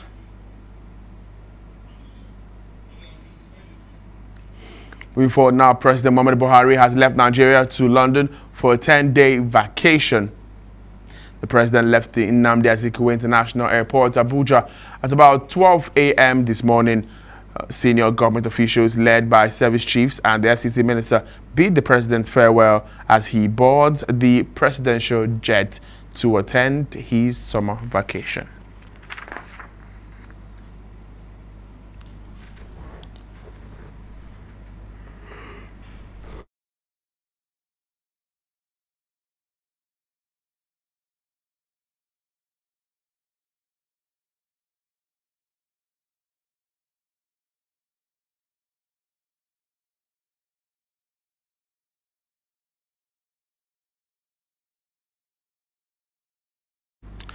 All Progressives Congress has said only senators will determine whether or not Saraki will retain his position as Senate President. The party said it remained the party of choice for all genuine Democrats. As such, it would do nothing to undermine a system its members fought to nurture. The party's national vice chairman for the South-South, Hilliard Etta, said this in response to allegations by the People's Democratic Party that it was planning to force a change of leadership in the Senate. Etta said the APC are progressives and added that the ordinary man is at the epicenter of all policies and actions of his administration. Former National Publicity Secretary of the All Progressives Congress, Bolaji Abdullahi, has resigned his federal appointment. He revealed that he has resigned his appointment as the chairman of Nigeria Sugar Development Council on Twitter on Friday. Abdullahi said his resignation is as a result of his exit from the ruling party. The former sports minister resigned his position in the APC a day after Senate President Bukola Saraki defected from the party. Many Nigerians are in support of efforts to stem the tide of fake news in the country, but they are also concerned about indeed constitutes fake news. This comes against the backdrop of a new partnership between the Nigerian authorities and the Voice of America to combat the phenomenon. Emmanuel Hijene reports.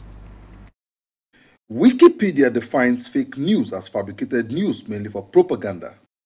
It is described as deliberate misinformation or hoax spread through traditional print and broadcast media or online social media. This type of news is found in traditional news and online social media or fake news websites. And because it always has no basis in fact, is why the Nigerian authorities see it as a big threat in the country and the rest of the world. Because the greatest challenge the entire world is facing today is actually fake news. And even the BBC reported that the herdsmen, farmers clashes, and even other conflicts in Nigeria in particular have been fueled largely by fake news, and how it is a threat to peace, democracy, and even the entire corporate existence of Nigeria. I think we hopefully play an important role here because Voice of America provides around the world fair, objective, neutral, and fact-based information. Nothing of the fake news. But these Nigerians are trying to understand what constitutes fake news. And the fake news is a way to also say we have our own view. Our view is not the mainstream views. Our view is the way we are presenting this way. Trump started fake news. Now it has become a global phenomenon. And it's just a reaction to alternative news. You call it second opinion, you call it. The danger of fake news is that bad news travel faster than good news. And human being want negative news. They don't hear my reporter made millions. My reporter was there for 1 million. Now it's becoming news, right? So and they're now capitalizing on the greed for news. The only way out of that is to have a common platform and everybody on the same page so you can present information as accurate as possible. A chance discussion with some Nigerians showed that not many people know the type of information that falls under the category of fake news. A news that lacks substance, that lacks credibility, is usually false and cannot actually be substantiated. It's misinformation, and when you talk of, though it depends on the context, because if a particular information being read out possibly in the social media affects me directly, I may call it fake news. So it depends on the subject involved or the objects. But many others also warn the authorities to tread carefully in its war against fake news. This they say is because it could be seen as a bid to infringe on the right to free speech. I describe it as misinformation. When you give a false information in form of hoax that something is happening somewhere or something has happened, and it's not, that thing has never happened, and that thing is not happening, but maybe people are maybe mischievous at times in a situation whereby they just want to use it to malign the name of their either political opponents, just to smear, to launch a campaign of calumny against their opponents. You understand? They will decide to fabricate a story, a non-existent story. It's another typology of the era of fake we have generally. We have fake teacher, fake banker, even fake pastors. So fake news is just a dimension of the fakeness that we have all over the place. And I think it emanates from the moral decadence that has beguiled Nigerian or the world over. The general consensus, however, is that the right to express opinion should not be seen as a freedom to spread fake news, especially on social media. Emmanuel Ehijine, PTV News, Abuja.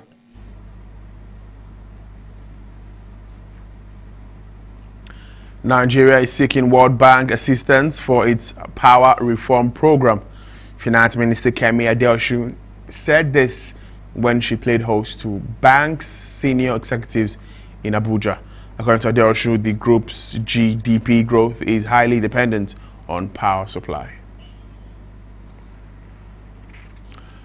Moving forward now, Minister of Power Works and Housing Babatunde Fashola says Nigeria's current power generation has reached 7,000 megawatts.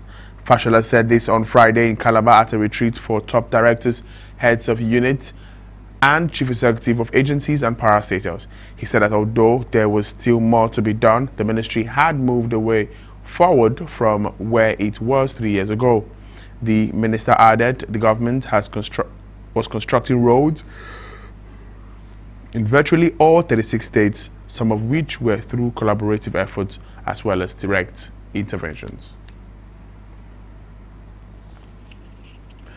The federal government has ordered 48 train coaches for full operation of the Abuja Light Rail project. Minister of Information Culture, Lai Mohammed, disclosed this during a tour of the project from Airport Terminal through Idu Substation to Abuja Metro Station in the Central Business District. Emmanuel Bagodu has the details. This tour is a continuation of the nationwide assessment of ongoing projects which began in May with the Lagos-Ibadan Standard Gauge Rail. Originally conceived in 1977, the Abuja Light Rail project is part of the Federal Capital City Development Plan for modern transportation. The people who thought of Abuja thought well, and also they envisaged all this when the capital moved out of Lagos.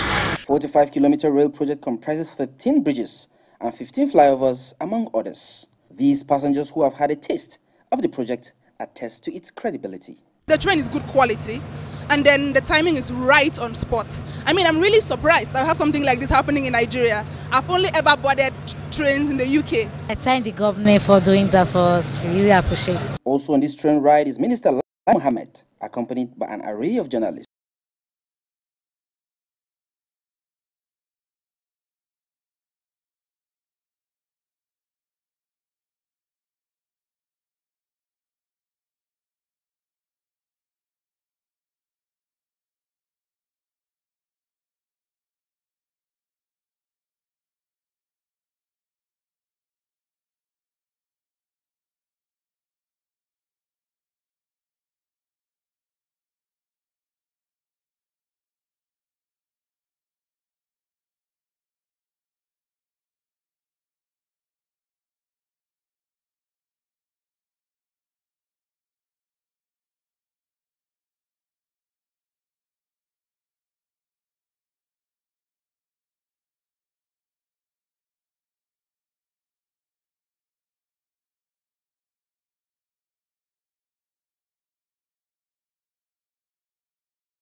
of Yanwari. Air Force spokesman Air Commodore Ibikunle Daramola disclosed this in a statement on Friday in Abuja. He said the Operation Diran Miyika, which commenced on July 31st, was an intensive air operation aimed at locating and neutralizing armed bandits and other criminal elements in the northwest.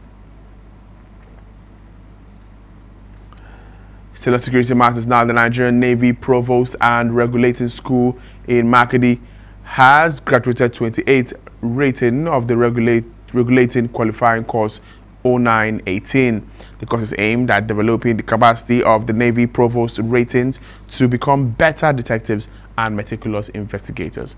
Tiava Kume has more in this report presented from our studios. By the powers conferred on me as the Commandant of Nigerian Navy Provost and Regulating School, I, Commodore Dembasi Duke, singularly and severally confer on you as able regulators in the Nigerian Navy. It is the graduation of a crop of rating from the Navy's Provost School. For the course instructor, these graduates have adequate training to meet the nation's demand in the area of tackling security challenges. In line with the curriculum, all the courses undertaken by the ratings were designed to enhance their knowledge in general discipline, naval law, crime prevention and detection, as well as arrest, custody, investigation, prosecution, enforcement of various regulations and the interpretation of the Armed Forces Act. The overall objective of the course is to teach the student on how to maintain discipline, carry out proper investigation into offenses and prevention of crime. The school commandant had words of appreciation for the show of support from the naval authorities. He, however, argued that more needs to be done. Let me at this juncture mention the main challenges facing the school, which is that of space. Since its relocation to Makodi in 2010, the school has been operating from the temporary site. The space has become too small for the school, and inadequate space has constrained full military activities. However, I'm delighted to say that concrete efforts have been made by the current administration of His Excellency, Dr. Samuel Otom, to resolve this issue by allocating a parcel of land to the school at Agasha along Boko Road. The relocation of this school to the new site will present a very good and learning environment. Special guest at the graduation ceremony is the director of the Department of State Service in the state. Bear it in mind that a lot is expected from you in terms of courage, discipline, and professionalism in your duties. This is also a period of change, and for you, it cannot be business as usual. The Nigerian Navy is looking up to you to help bring the necessary change in the system. A regulator is supposed to be an epitome of knowledge and discipline. The man who enforces the law is expected to know the law. The totality of this knowledge could not have been obtained on the course you have just concluded. Therefore, you need to strive personally to improve yourself in your different units and keep pace with the best practices in provost duties. The occasion witnessed the decoration of graduates with the authority of office and presentation of gifts to deserving students.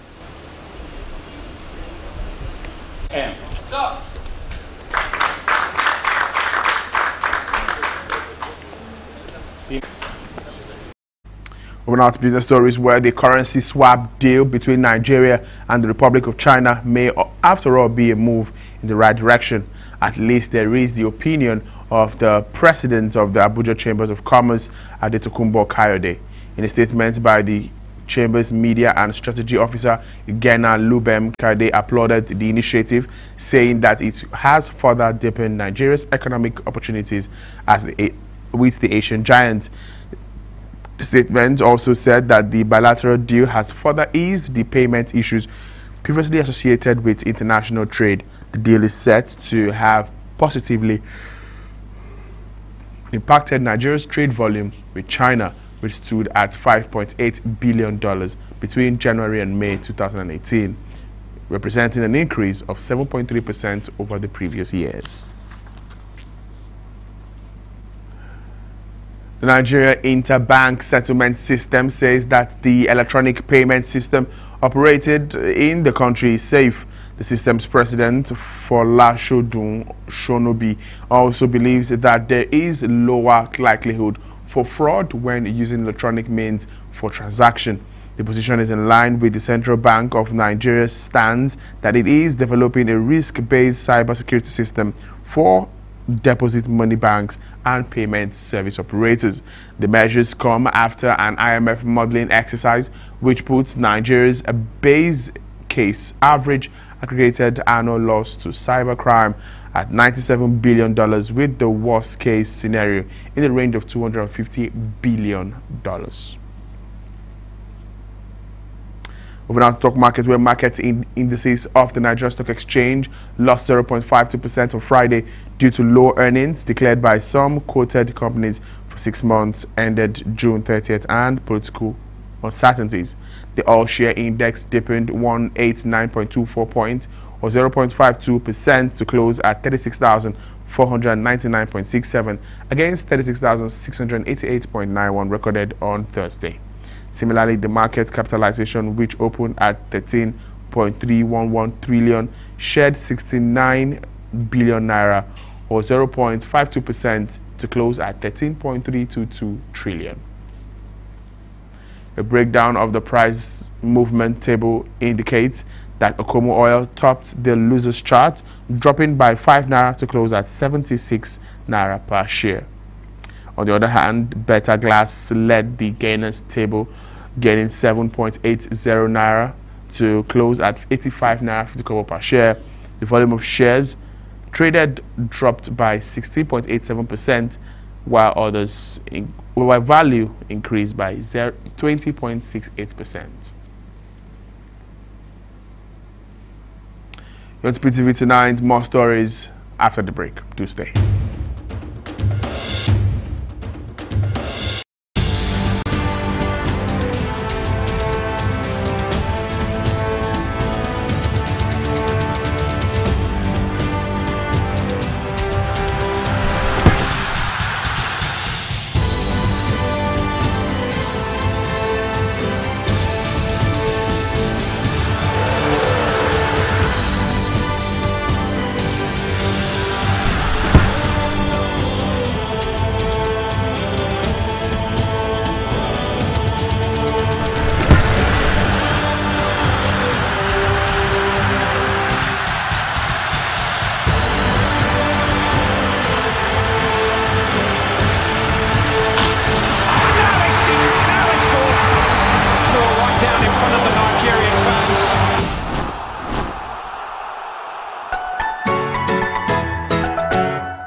Welcome back. On the foreign scene now, less than 2 months after a landmark U.S.-North Korea summit in Singapore, U.S. Secretary of State Mike Pompeo flew back to the city-state today and said North Korea's continued work on weapons programs was inconsistent with its leaders' commitment to denuclearize.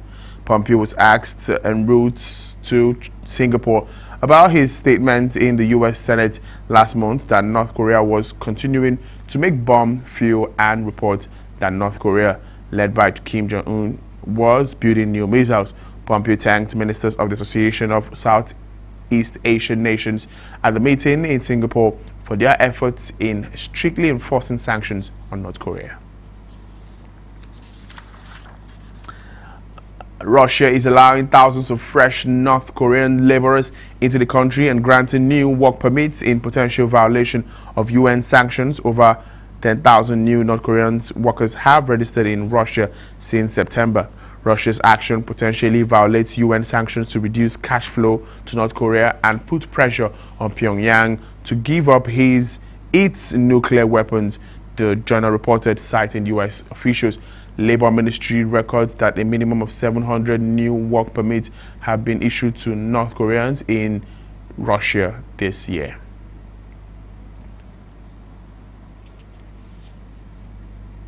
And in the Philippines now, according to the army spokesman, 2 government militia men were killed and 4 wounded today in a firefight with communist rebels in an eastern Philippine province.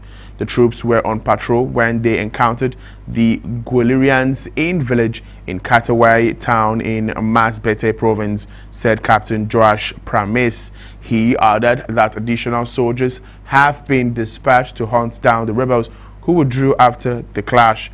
Communist rebels have been fighting the Philippines government since the late 1960s, making the movement one of the longest-running leftist insurgents in Asia. According to defense officials, the military wanted to first assess the implications of a ceasefire linked to negotiations. And in the world of sports now, Barcelona have completed the signing of 31-year-old midfielder Arturo Vidal from Bayern Munich. This was after the Chilean agreed to the terms with the Catalan club. The Spanish giants beat Inter Milan to the signing of the box-to-box defender midfielder with a last-minute bid worth somewhere in the region of 30 million euros. Vidal has been heavily linked with a return to Serie A this summer after spending 3 seasons in the Bundesliga with Bayern Munich.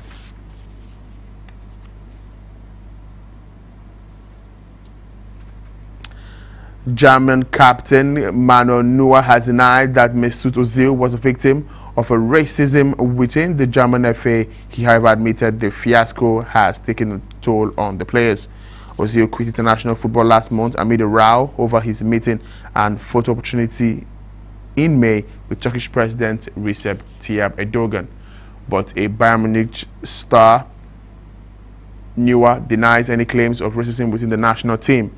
The Arsenal player was singled out by the German media as the reason for Germany's poor World Cup performances. Argentina now have named current under-17 coach Lionel Scaloni as interim boss for upcoming friendlies against Guatemala and Colombia. Scaloni replaces Jorge Sampaoli, who stood down last month after a disappointing World Cup in which Argentina were eliminated by France 4-3 in the round of 16. He is a former right-back who also helped as assistant coach with the national side. The association's president, Claudio Tapia, told reporters they would take their time to appoint a permanent coach.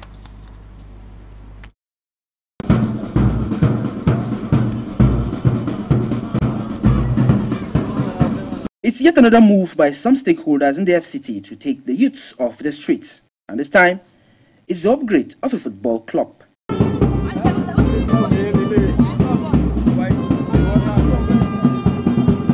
These young people from the streets are close to realizing their dream of a career in football. Water Football Club FC Abuja is one of the few sporting organizations in Nigeria working towards engaging youth participation in sports. This construction site is that of a stadium for the football club, which on completion will complement these facilities the young footballers are already enjoying. Minister of Youth and Sport Solomon Dalung believes in the project. He was represented by his special assistant on youth affairs. Thank all stakeholders involved in these giant strides. Just like my boss always advocates that the governors who have these security votes spending it on security agencies should have redirected all those funds to sports development where our youth will be taken off the streets. Yes, so good talk. This is very, very important. The minister would have been here, but unfortunately he is representing Nigeria, or should I say the president, in Asaba, where we have 52 countries, African countries, performing in Asaba in the African Senior Athletic Championship. The minister would have been here because he is a lover of things like this. He has been engaged, going to private and public schools, engaging stakeholders to go back to status quo where young people will be engaged in sporting activities. After hosting their guests, the players and their president expressed hope in the project. It makes me feel great. I feel awesome to be part of this great establishment. also to be the captain of this great institution. It's like an honor to me. It's a privilege that has been given unto me.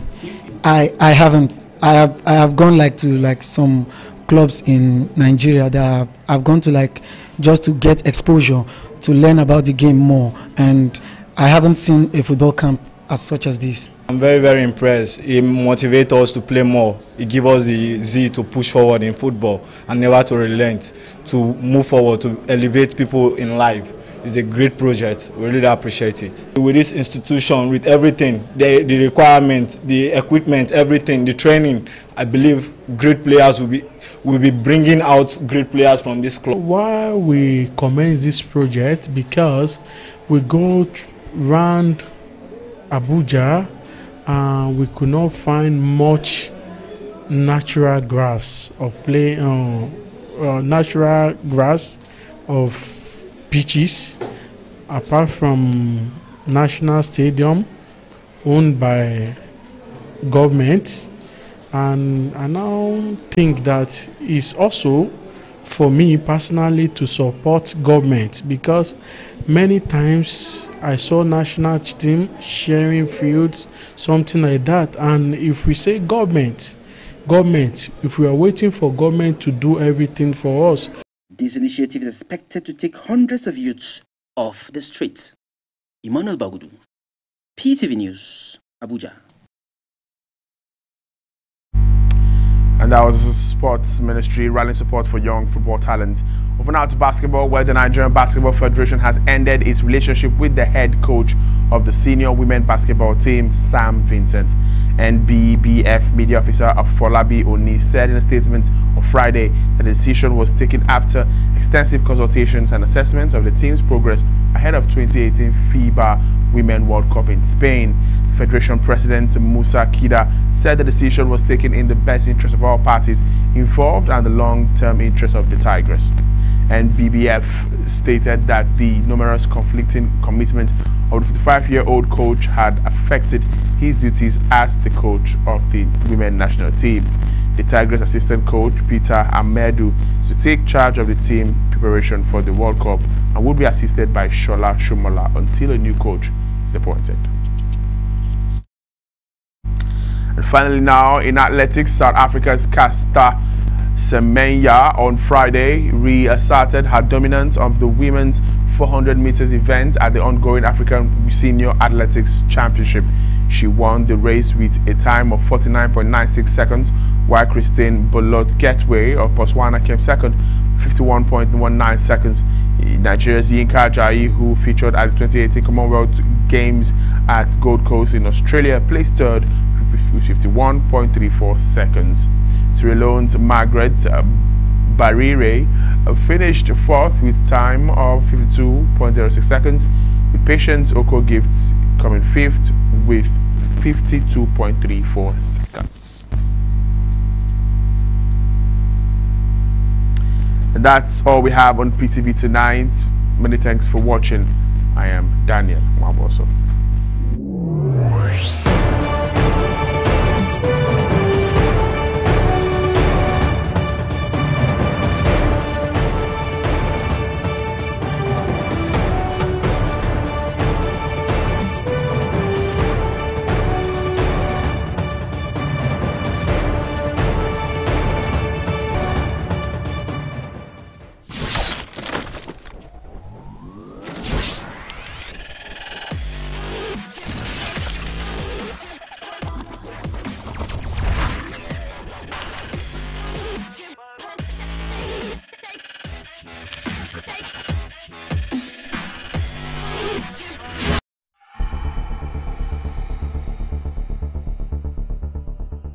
You're watching People's Television, your people's preferred station, powered by you.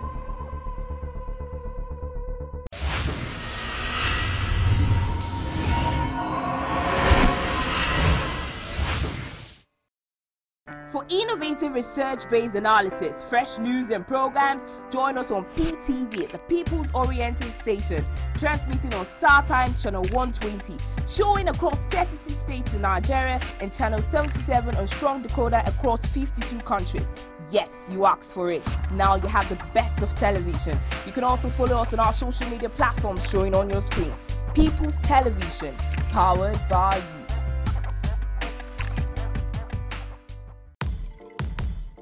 And here we go then. Great atmosphere and the allure and glamour of this International Champions Cup. Rashford inside the area, Rashford scores! Rashford jumped home by Marquinhos, Chiellini has scored. Pastore in the box, and Musti! Iwobi, yes, Arsenal level it. Oh, what a goal! An absolute doozy. It's new, it's here. It's premium entertainment for everyone from August 1st. Get popping every day with Ebony Life TV. Mondays are from Nollywood. Tuesdays are for novellas. The Next Generation have a blast on Wednesdays. Thursdays are for drama. Fridays are there to excite you and binge every weekend.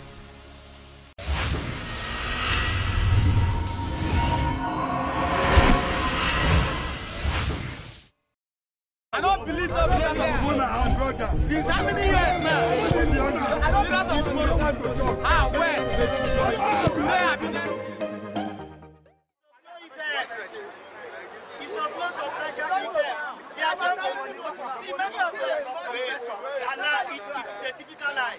Many of those that are even defected, how many of them have value in their state? Wait now. Wait, Chairman.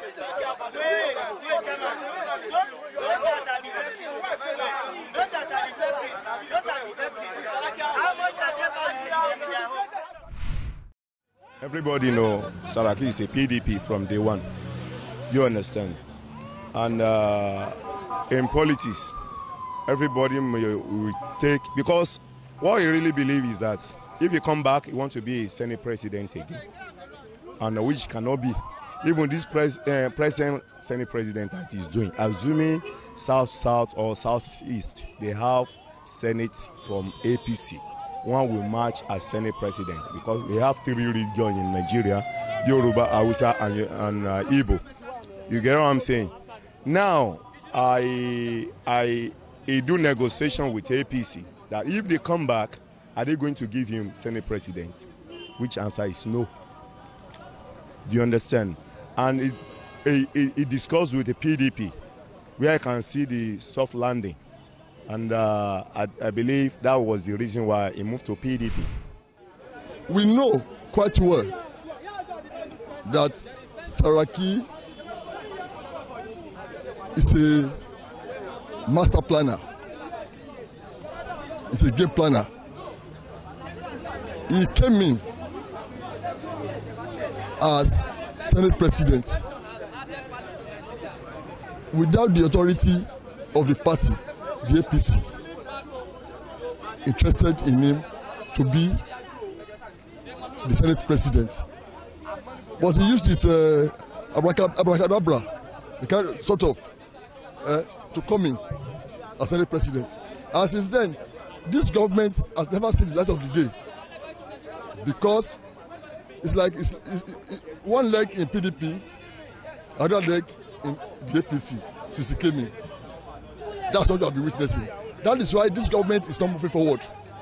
Let's tell ourselves the truth and the blatant truth.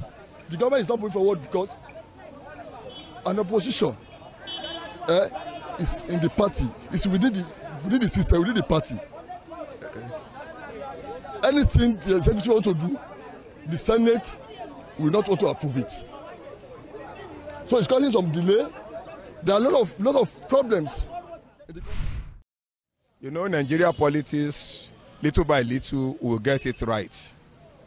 To me, Nigeria, we are just celebrating the capitalists, the achievers. You understand me? We are not celebrating the ideology. Any person that come to this country telling Nigeria where to go, the way forward, become the enemy of Nigeria. You understand me? When they are forming APC, we are all clapping. that, oh, we are expecting a better change. We know where we are, and then today, everybody can set the level that... When Senate President emerged as a Senate President, since then, the journey have not been sweet for him. He said it when the Supreme Court declared him acquitted, that since started this administration with APC, things have they don't allow you to work. And 75% all the APC members know that the way this man is doing is not a real card member of APC. But now, I remember, but I cannot remember that proverb very well. When I read on Awu, said that the difference between water and oil, when the time comes, the water will go is right, while the oil will go the left. So that is it's time for him to leave, because go back to Kwara State too. The environment is not conducive for him. Even federal too, the environment is not conducive for him. Let him go back to the Poverty Development Party, because almost about 16 years they don't do us well in this country. So even youth, there's some youth now, they'll be mobilizing, they'll be shouting PDP, I'll just be looking at them, be laughing, because you worship wet. You forget our future. If you want to see a sample now, let somebody just bring 2,000 and 1,000 here now.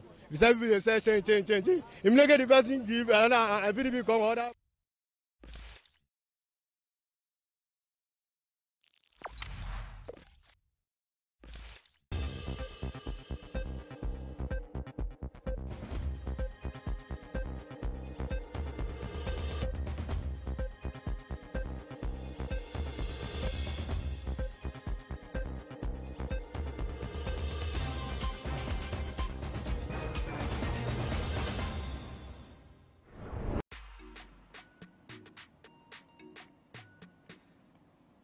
The past few weeks have been incredibly trying and difficult. D'banj.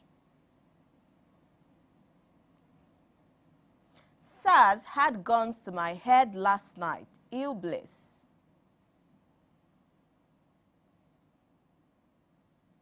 Nicki Minaj Chun-Li's single goes platinum ahead of her Queen album release.